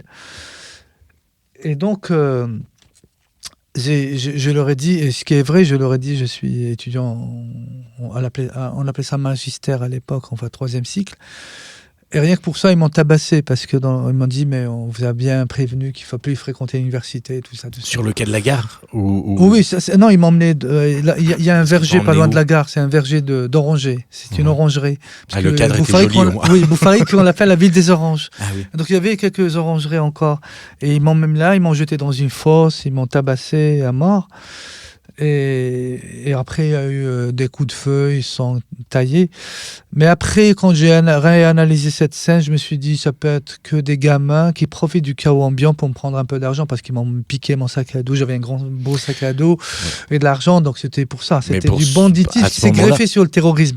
Ouais. C'était pas des vrais... Mais ça fait parce que les vrais durs, ils m'auraient tué, ils m'auraient flingué. Oui, parce qu'à ce moment-là, j'imagine que tu te dis que, non, mais c'est une sécrétion. Que tu vas mourir. Enfin... Non, mais ils peuvent te flinguer, parce qu'après, on est dans l'anomie totale. C'est-à-dire, même si c'est du banditisme, ils ne sont pas des gars idéologiquement formés, aguerris et convaincus. C'est des fanatiques, comme on dit. Mais même en étant des truands de droit commun, ils t'auraient flingué, parce qu'il n'y a plus de loi, il n'y a plus de sécurité, il n'y a plus d'ordre. Donc c'est un peu... en fait, ce que font les guerres des villes, c'est qu'ils détruisent les normes. Il n'y a plus de normes sociales, il n'y a plus de loi. Donc ils m'auraient tué, oui. Mais je veux dire, ceux-là, ils étaient quand même des gamins, j'avais entre 18 et 20 ans. Ouais. Et ils ont profité de la situation, tout ça. Mais sur le moment, bien sûr, toi, tu te dis, je vais être zigouillé. Donc c'est clair qu'il y a une émotion, il y a une... En fait, il y a un sentiment quand même pas... Ni j'avais peur, ni c'est un peu mon caractère. C'est-à-dire, parce que dans ma vie, j'ai vécu des situations comme ça extrêmes. Et en général, je ne panique pas. C'est-à-dire, je suis comme ça, interdit, mais j'observe et j'attends qu'est-ce qui va se passer. C'est après coup que je analyse et que... Mais c'est une forme de protection, finalement. Ça oui, c'est dans la psychanalyse non plus. Mais, absolument. Mais non, c'est un mécanisme de défense qui se déclenche automatiquement, effectivement. C'est un mécanisme de défense. Et donc, mais voilà, ça, ces formes de délinquance, elles sont le produit de cette violence structurelle qui s'est installée dans la société. C'est fort ce que tu racontes là, parce que bon, j'ai l'impression que tu racontes ça avec un certain détachement quand même. Non, mais je raconte ça 30 ans après. Tu racontes ça. Je te fais une confidence, Antoine, parce que c'est toi et parce que je t'aime beaucoup. Ce fait-là, mon kidnapping, il est au cœur de mon avant-dernier roman qui s'intitule Body Writing. Et le titre Body Writing lui-même, en fait, c'est la mémoire tatouée sur le corps. La mémoire tatouée sur le corps au sens, c'est lui qui devient l'enjeu de la guerre, c'est le corps. C'est le corps qui est entravé, c'est le corps qui est torturé, c'est le corps qui est tué, qui est éliminé. Donc le corps lui-même, il devient l'enjeu même de la guerre. C'est comme les viols, et moi j'ai fait une pièce sur le viol des femmes par des sectes en Algérie, qui m'a valu une censure, on en parlera peut-être aux Émirats. Mais il y a une date, donc cette date du 28 novembre 1994, elle traverse tout le roman, parce que c'est l'histoire d'une femme qui, dont le mari va décéder, il va disparaître, et qui laisse derrière lui des tas de textes. Et c'est à travers ces textes qu'elle va le découvrir, et à mesure qu'elle le lit, elle se rend compte qu'elle ne le connaît pas, qu'elle a vécu avec un étranger. C'est cette étrangeté qui est le fonctionnement, la base de la tension du roman.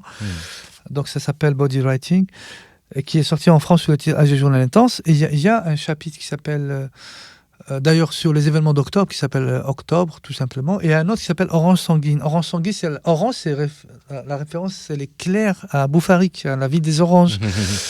Et je parle de... Enfin, elle arrive à cette date qui est mentionnée par bribes, et elle va chercher dans le journal de Saint-Marie, elle cherche le journal du mois de novembre, et quand elle arrive à la date, elle arrive par exemple à la date du 27, ensuite il y a la date du 29, mais la date du 28, la page est déchirée.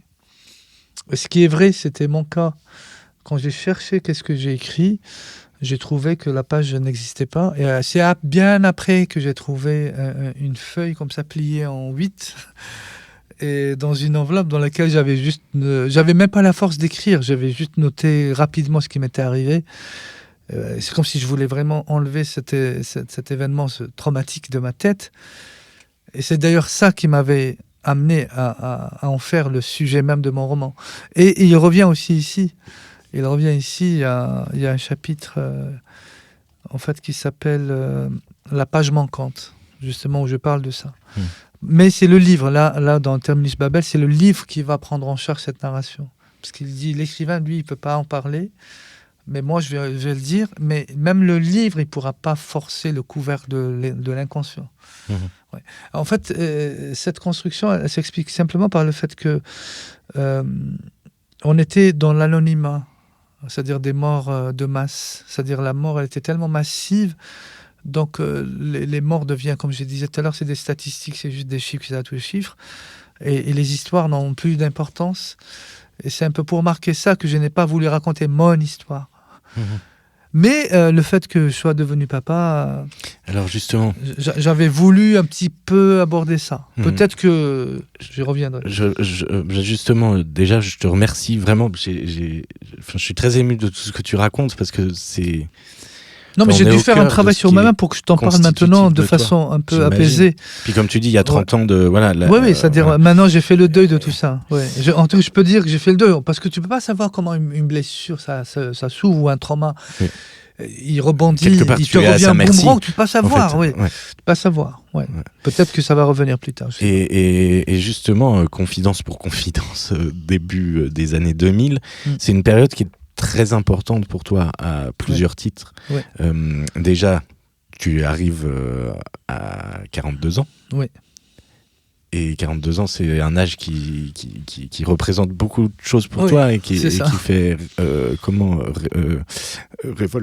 revolving, j'allais dire, mais miroir, effet miroir, voilà. Effet miroir, avec ce que tu as vécu à 7 ans quand tu as perdu ton papa, parce que c'était l'âge de ton papa. C'est ça, oui, l'âge de mon père, j'avais perdu, il avait 42 ans. Et moi, j'ai eu ma fille à l'âge de 42 ans. Elle est née le 14 février 2010, Leïla.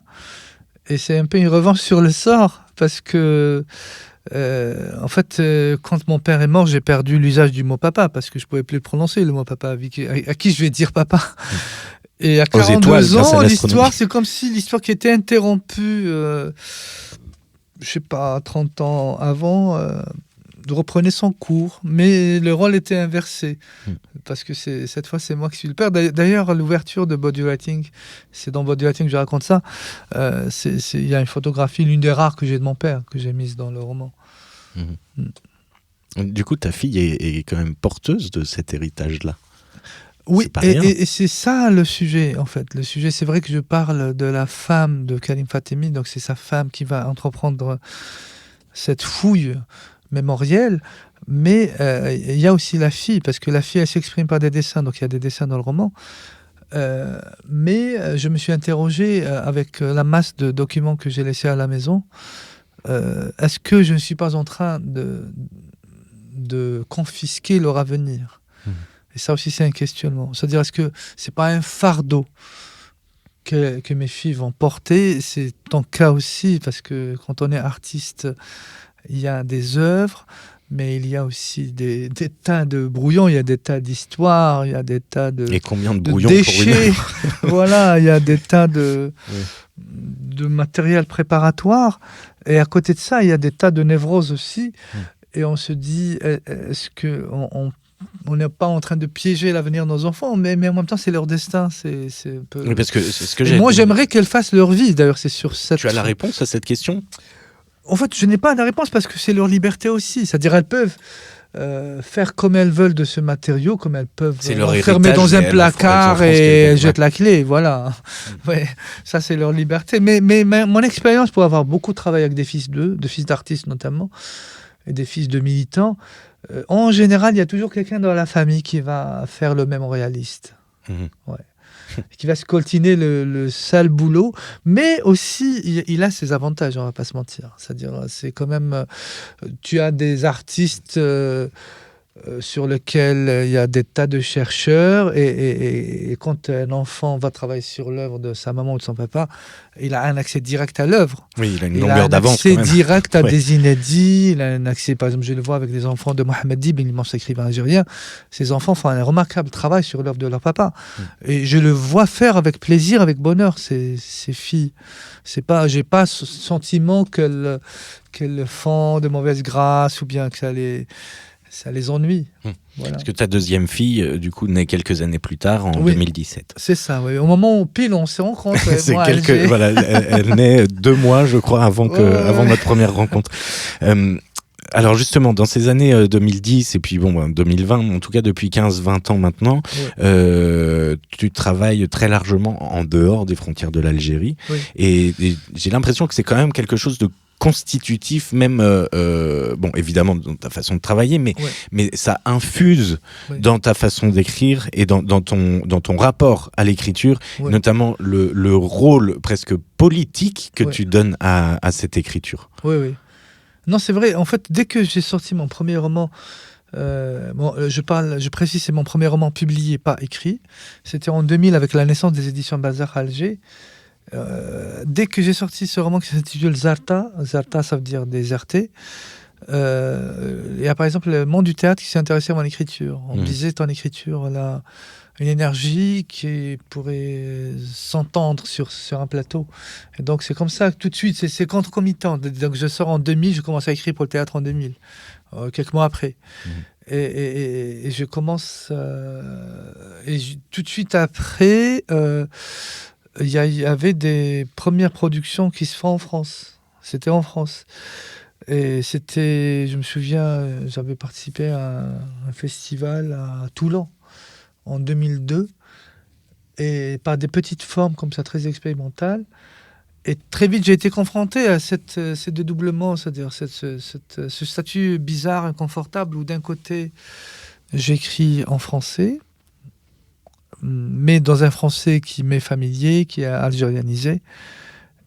Mais quand j'écris en français en France, ce n'est plus le même français, parce qu'il y a la question de la compréhension, donc il faut qu'il soit tenir compte de la réception du public, etc. Mais au départ, ça ne m'a gêné pas tant que ça, parce que j'étais pas... En fait, j'étais dans une forme de résignation. Je me disais... En fait, j'étais trop heureux, pas peureux, heureux. J'étais heureux que des gens du théâtre, que le monde du théâtre me fasse appel. J'étais comme un gamin, j'ai découvert un outil extraordinaire. Mais tu mets ça au passé, mais tu l'es encore. Oui, je l'ai encore, je garde encore justement cette excitation. J'étais tellement heureux, en fait c'est comme si je dirais j'ai été prêt à tout pour y rester dans ce méga manège qu'on appelle le théâtre. Et je ne me posais pas les questions fondamentales de est-ce que je ne dois pas agir pour... que mes pièces soient jouées en Algérie, est-ce que je ne sais pas de fonder une compagnie, de trouver un lieu. En fait, je ne me suis jamais occupé des questions que je pourrais appeler entrepreneuriales, parce que je ne suis pas doué pour ça. Et donc j'étais comme ça dans une pente confortable où j'écrivais, mes textes étaient montés, j'étais tranquille. Jusqu'au moment où j'écris un texte à la fin des années 2000 qui s'intitulait Borgne, et là c'était une claque parce que j'avais imaginé la scène finale dans ce texte, la scène finale que j'ai écrite. Enfin, c'est comme si j'imaginais que cette pièce est jouée au TNA, donc la grande scène qui se trouve pas loin de la Casbah, à Alger. Oui, au Théâtre National d'Alger. Voilà. Et j'imaginais que la scène finale, le public sort complètement du théâtre et la poursuive sur la place qui jouxte le théâtre, qui est un peu une cour des miracles. De Wall Street. Oui, non, parce que voilà, en fait, c'est une cour des miracles. Oui. C'est une pièce dans laquelle il y a des SDF, il y a des migrants, il y a des cambistes, il y a parfois aussi des agressions le soir. En tout cas, c'est un monde un peu interlope et je me disais, c'est là que doit être le lieu naturel du théâtre. C'est à ces gens que je devrais parler. Et donc, c'est comme ça que j'ai écrit cette scène. Je l'imaginais comme ça. Après, je me suis dit, mais pourquoi tu ne le fais pas ? Est-ce que tu vas attendre que cette pièce soit créée comme toi tu l'as voulu pour que cette scène, tu puisses la vivre ? C'est-à-dire que le théâtre sorte des théâtres à l'italienne cossus bourgeois et qui parlent au peuple. Eh ben, vas-y, fais-le. Et donc, je me suis mis à traduire mes propres textes de théâtre et je les jouais en arabe dans la rue. Mais donc, ce cycle, je l'ai appelé Lecture sauvage, comme Grave sauvage. Et j'ai eu droit souvent à la visite de la police, à des interruptions brutales de la police, parce que j'étais en plein espace public, dans situation d'état d'urgence. Oui, parce que l'Algérie est restée en situation d'état d'urgence pendant 20 ans, en fait. Depuis avant même l'assassinat du président Boudiaf, depuis 1992 à 2012, voilà, au début du printemps arabe, 2011. Ouais, et du coup, ça a duré une vingtaine d'années, effectivement. Et donc à ce moment-là, si tu veux, j'ai réalisé, j'ai pris une claque, j'ai réalisé en fait que j'étais orphelin de quelque chose de fondamental, j'étais amputé de mon public naturel. Et là, j'étais vraiment... Orphelin de quelque chose de fondamental. Ouais, absolument, parce que mon public premier, on va pas se mentir, on se dit, oui, le théâtre est universel, il parle à tout le monde, oui, mais il y a quand même... C'est pas normal que ma maman, elle est actuellement très, très malade. Et ma maman, on n'a jamais vu une de mes pièces, mes frères et sœurs pareil, parce que voilà, je suis toujours sur les routes, toujours à l'étranger. Ça en dit long quand même tes amis, tes copains, tout ça. Pourquoi ? Parce que je suis en situation d'exil. Oui, alors que dans le paysage culturel, intellectuel, artistique de l'Algérie, tu es reconnu quand même. Oui, je suis. Mais par contre, tu n'es pas joué. Alors c'est une sorte de censure un peu déguisée. Non, parce que tant que c'est du livre, tant que ça passe par le roman, ils vous disent ça c'est élitiste, personne ne lit les romans. Oui, mais je me souviens d'un dicton là-bas. Si tu veux garder un secret à Alger, publie-le dans un livre. C'est ça, c'est-à-dire personne ne va lire. En plus, c'est en français, tout ça. Mais le théâtre, tout ce qui est image et son, donc c'est valable pour le cinéma aussi, c'est sévèrement contrôlé.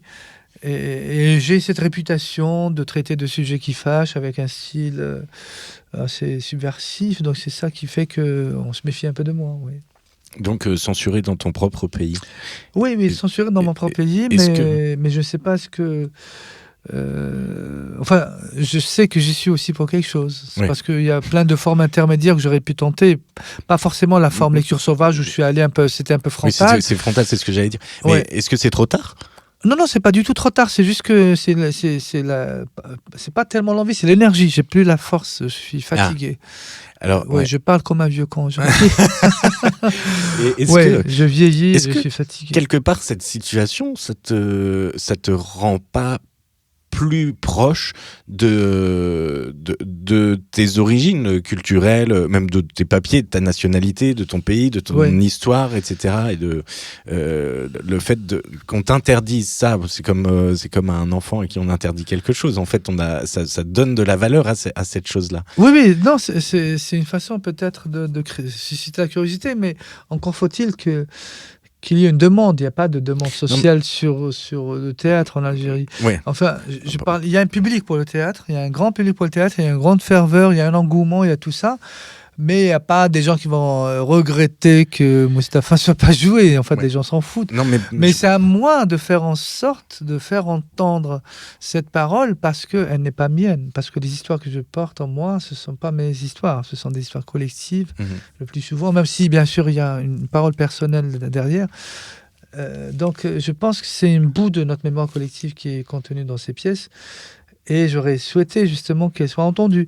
Mais peut-être qu'il y aura un déclic un jour. Je ne désespère pas de pouvoir trouver une formule pour les rendre audibles. De toute façon, le bien gagne toujours. Oui, en tout cas à Hollywood, oui. Mais dans tes livres aussi, les happy ends. Non.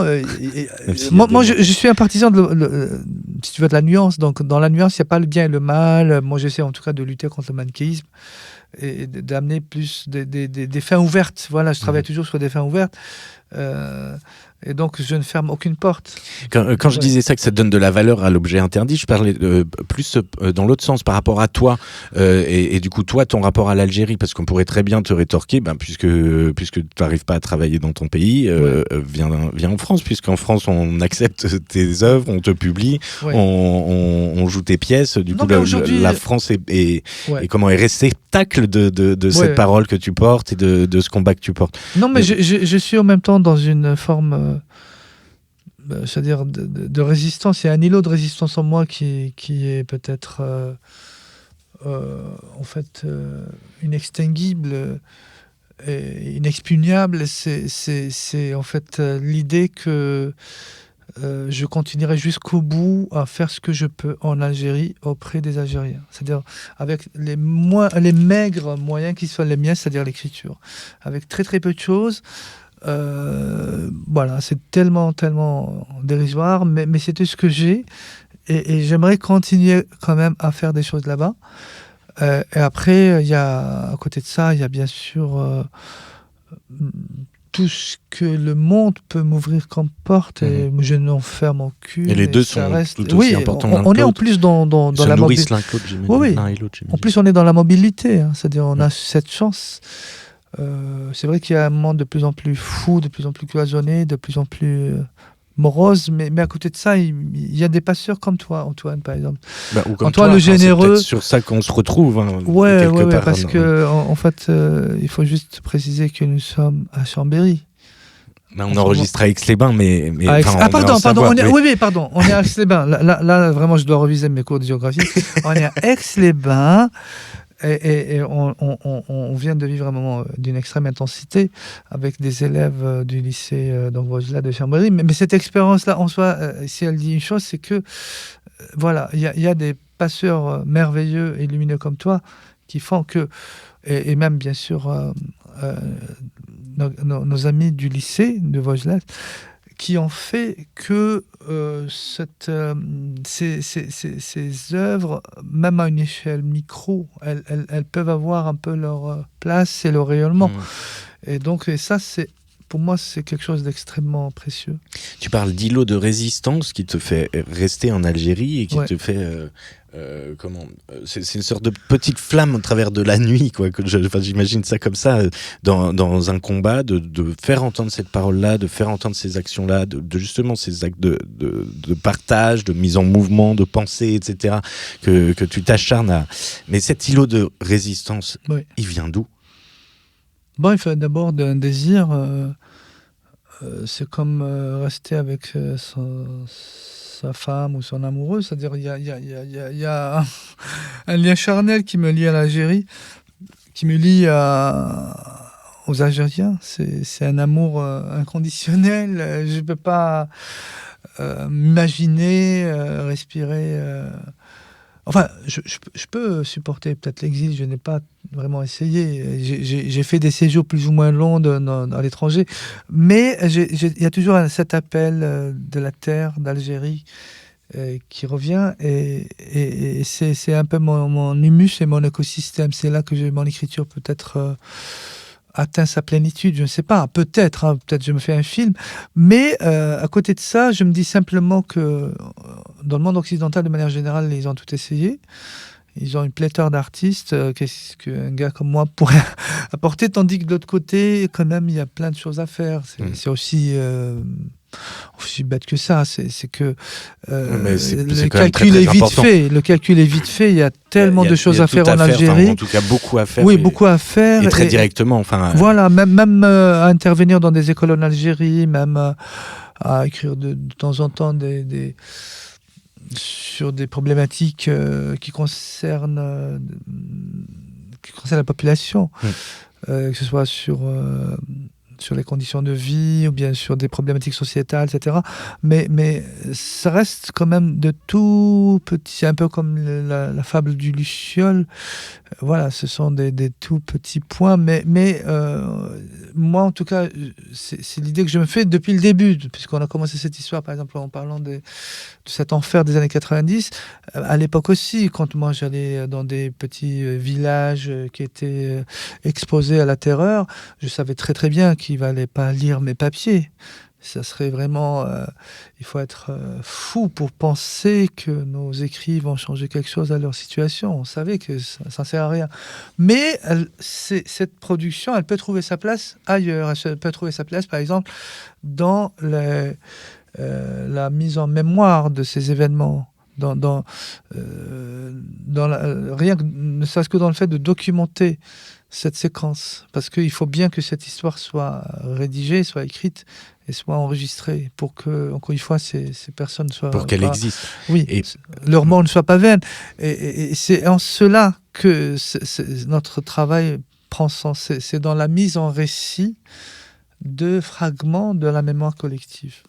Ça me fait penser à deux choses. Alors, Primo Levi, à la fin de Si c'est un homme, qui avoue que s'il y a un fil qui l'a fait tenir et qui l'a fait sortir vivant des camps de concentration, c'est pour pouvoir raconter à ceux qui n'étaient pas là, pour que ça existe et que ça continue à exister. Absolument. Et si ça peut aider justement à se dire plus jamais ça, on est au cœur du... Oui, c'est déjà ça de gagner. On est au cœur du récit finalement créateur. Oui. Et du coup, au cœur de tes préoccupations, même d'adolescent, entre la fiction et la réflexion. Et, donc finalement, tu es un mec plutôt cohérent. En tout cas, c'est des pièces d'un puzzle qui se construit parfois sans nous, parfois de façon inconsciente, parfois. Mais on sent qu'il y a un flux d'énergie qui va irriguer tout ce mouvement, et ce qui lui donne un cap, qui fixe un cap, qui lui donne une direction. Donc c'est ça finalement qui pourrait répondre à la question pourquoi je fais ce métier, pourquoi je suis écrivain. Je suis écrivain parce que voilà, on est... Mohamed Ib disait déjà en 1958, nous sommes en quelque sorte des écrivains publics, en contrat avec notre peuple. C'est un peu ça, il a tout dit. On est un peu des écrivains publics. Et alors, citation contre citation, je pense à un de tes confrères et tes compatriotes, Kateb Yassine, qui écrit après la nuit d'octobre 61 à Paris, au peuple français, toi, tu as tout vu, tout entendu, et maintenant vas-tu te taire, et maintenant vas-tu parler. Exactement, c'est ça. Est-ce que c'est un résumé de... Oui, absolument. Moi, je m'en connais absolument là-dedans, oui. Ce que je retiens de tout ce qu'on a dit là, c'est quand même... il y a quelque chose de guerrier, oui, il y a quand même quelque chose de combattant, quoi, chez toi. Oui, mais qui ne vient pas peut-être de quelque chose de prémédité. C'est une nature algérienne, peut-être. Je n'ai jamais planifié, par exemple, d'être leader, parce que je me souviens quand j'avais lancé la lecture sauvage, ça suscitait un tel engouement que les gens me regardaient comme un leader. Ou bien quand j'ai participé à la création du mouvement Barakat en 2014, dans un moment totalement surréaliste, où on nous imposait un président quasiment en état de mort clinique, qui était un affront d'une extrême cruauté qui est fait à notre intelligence. Et là, par exemple, les gens, il y en a même qui me disaient pourquoi tu ne présentes pas des élections, ou d'autres disaient oui, il faut créer un mouvement politique, etc. Et moi, ce sont les situations qui m'ont amené à endosser ces rôles-là, mais moi, je ne suis pas du tout forgé pour ce type... pour des statuts comme ça de personnages publics. C'est-à-dire, moi, je reste vraiment le greffier du réel, quoi. C'est avec une toute petite, avec un supplément d'âme quand on peut. Mais ce sont les circonstances qui ont orienté mon écriture comme ça. Mais sinon, j'aurais très bien pu me contenter de petites fables et de petits contes, des comptines. Alors, du coup, Mustapha Benfodil, entre fiction et réalité, surtout beaucoup de réflexion, avec cette mort en chape de plomb, mais que finalement tu allèges par ta plume, cette condition de censure, mais finalement la censure, c'est quelque part une forme de mort. Et en face de ça, il y a cet îlot de résistance qui affronte le bras levé, tel un coquelicot au milieu d'un champ de ruines. Cette mort, cette censure, Mustapha Benfodil, c'est un message de paix au fil d'une épée qui n'est qu'une plume pour être greffier de la réalité. Est-ce que dans cette plus d'une heure et demie qu'on discute maintenant, est-ce que il y a quelque chose qu'on n'a pas abordé dont tu voudrais nous parler ? Guillotine avec Antoine Guyot. En arabe. Puisqu'on parlait de l'arabe. Oui. L'arabe, tu imagines Oui. le cadeau que tu me fais, tu me donnes un chantier clé en main pour m'exercer. Mais Tu es sérieux, tu veux qu'on fasse guillotine Mais bien en sûr arabe? que je suis sérieux. Et là, devant témoin, c'est enregistré. Ok, c'est enregistré. Évidemment. Et tu aimerais qu'on travaille comment et quand? Alors, Alors, bon. voilà, on a des milliers de témoins. Voilà, hors micro, en off, on discutera de ça, mais évidemment, et j'espère, et c'est un honneur pour moi que tu acceptes cette Mais justement, d'où vient ce désir d'Alger chez toi? D'où vient ce désir d'Alger, ce désir d'arabe? Alors, je te propose qu'un jour, ce serait rigolo que ce soit toi qui m'invite dans ta cabane des secrets. Oui, c'est génial. Parce que moi, ce désir d'Alger, je vais te dire, c'est assez simple. Hein. J'étais jamais allé en Algérie, je n'avais absolument aucun lien avec l'Algérie avant d'y mettre un pied, si ce n'est mon grand-père qui a fait un bout de son service militaire pendant la guerre et du coup voilà, qui est allé, je sais plus combien c'était, 18 mois mais bon, il m'en a jamais vraiment parlé. Enfin, je sais qu'il en a beaucoup voulu à De Gaulle d'avoir lâché l'Algérie, mais c'est à peu près tout. Et quand j'arrive là-bas, je me souviens déjà de la vue d'Alger en forme de fer à cheval avec ses couleurs, mais absolument magnifiques. Il faisait très beau. En plus, à ce moment-là, c'était fin novembre, début décembre 2017. Il y avait un grand soleil. Enfin, il y avait quelque chose de magique, quoi. Ouais. Il y avait du sublime, en fait. Dans la lumière d'Alger. Dans la lumière d'Alger. Je sors de l'aéroport. Je sens cette odeur d'agrumes qui est très forte et qui est vraiment frappante, quoi, quand on sort de l'aéroport. Et après, pendant un mois et demi, je rencontre, accueilli par Wassila Tamzali, accueilli par Adila Bendimerad, par Damien Onouri, je rencontre des gens formidables, je passe des moments mais absolument incroyables. Je suis en résidence d'écriture pour les accompagner dans l'écriture de leur film La Dernière Reine, pour faire une résidence d'écriture pour Guillotine, justement. Et en fait, j'ai l'impression de découvrir une famille que je ne connaissais pas, de découvrir une maison que je n'avais jamais connue. Il y a vraiment... Tu as un sentiment de familiarité comme ça, comme si tu étais avec parmi les tiens. Quelque chose de vraiment incroyable, quoi. Et même dans les rues d'Alger, qui sont quand même pas, enfin, il y a un caractère particulier dans l'ambiance des rues d'Alger. Ouais. Et même là, il y avait quelque chose de, oui, j'avais l'impression d'être à un endroit où il fallait que je sois là, quoi. Et tu aimerais que ça continue? Ben oui, de toute façon, l'Algérie, j'ai laissé une partie de moi en Algérie, l'Algérie a laissé une partie d'elle en moi, et ça, de toute façon, c'est pour la vie, quoi, qui se passe dans le futur. Donc j'espère que... Et tu fais partie de ces gens-là et de ces rencontres-là qui ont participé à ça, et je te remercie j'espère que dans cet entretien, on a compris pourquoi, et je crois que tu as été assez généreux pour qu'on comprenne pourquoi. Alors, il y a un petit... une petite tradition dans cette émission à la fin avec 4 petites questions et qui vont prendre beaucoup de sens. On va très vite comprendre pourquoi. Qu'est-ce que le Mustapha Benfodil d'aujourd'hui dirait au petit Mustapha quand il avait 7 ans? Eh ben, écoute, c'était... justement, parfois j'y pense, je te cache pas, parfois j'y pense. Par exemple, là, récemment, quand ma mère était malade, il y a cet effet boomerang. Parce que c'est toujours des moments bilans, tu vois, quand tu es dans des moments de fragilité comme ça. Je dis juste, Relisane me manque. C'est tout. Ouais, Relisane me manque. C'est difficile de continuer après ça, là.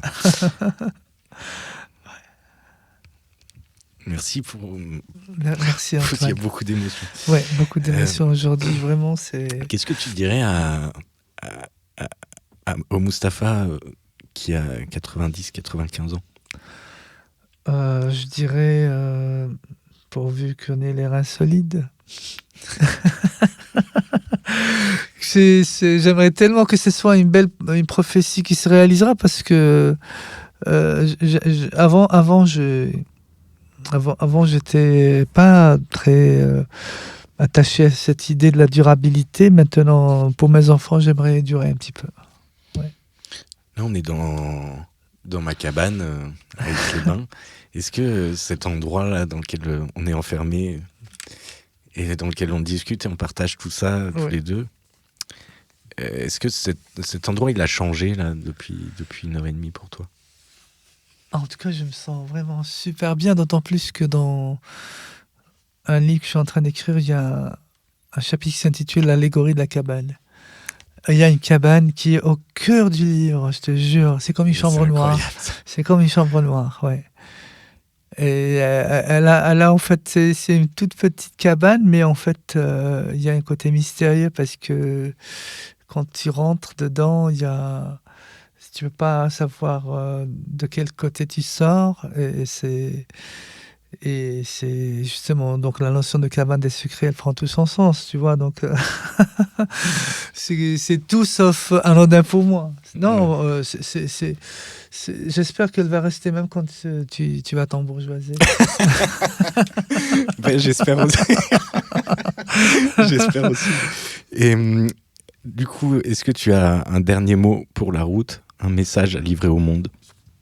Enfin, c'est d'abord te remercier parce que tu ne peux pas imaginer le bien fou que ça m'a fait d'être à Aix-les-Bains, de découvrir ce coin de paradis, de découvrir ce continent généreux avec toi, de découvrir ton monde, le monde Antoine Guillot, tu imagines. C'est-à-dire tu m'accueilles dans un bout de ton univers, voire ton univers le plus important, la partie peut-être la plus intime. Et ça, c'est vraiment un cadeau inestimable.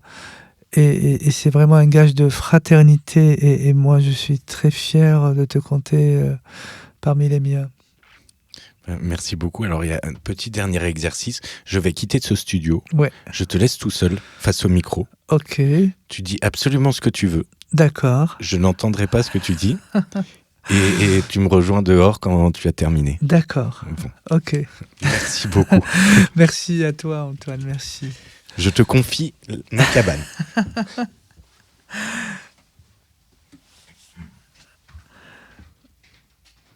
En fait, Antoine, là, ce qui me vient tout de suite à l'esprit, c'est une image. J'imagine que ce lieu magique, ce petit cocon douillet dans lequel tu m'as accueilli,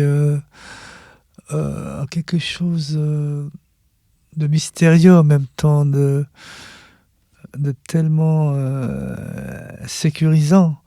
Et c'est propice peut-être aux rêves et aux vœux. Donc je me permettrai simplement de formuler un vœu en espérant que cette merveilleuse cabane des possibles les exaucera. C'est juste une pensée pour ma maman, en souhaitant que elle va très vite se rétablir. Et donc, voilà, juste dire, faire un gros bisou à maman. Et lui dire, voilà, prends rétablissement, Yemma. Merci, Antoine.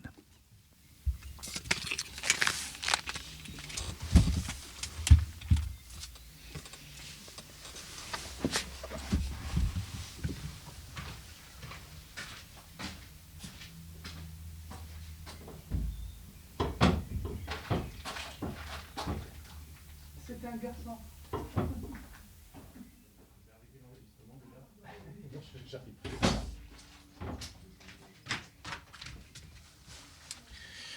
Bon, je sais pas ce qu'il a raconté, mais il y avait vraiment énormément d'émotions dans cet entretien. Il y avait de la générosité, il y avait... Je suis encore tout remué par ce qui vient de se passer. J'ai l'impression de me reconnaître vraiment dans ce bonhomme qu'est Mustapha, quoi, qui est plein de complexes, de paradoxes, et en même temps qui est d'une simplicité, ou pas d'une simplicité, d'une évidence. C'est tellement beau de rencontrer des gens comme ça, de pouvoir partager tout ça avec des gens comme ça. J'espère que vous avez pu vous reconnaître dans les propos qui ont été tenus, dans cette démarche, dans ce rapport au monde tout particulier qu'il a.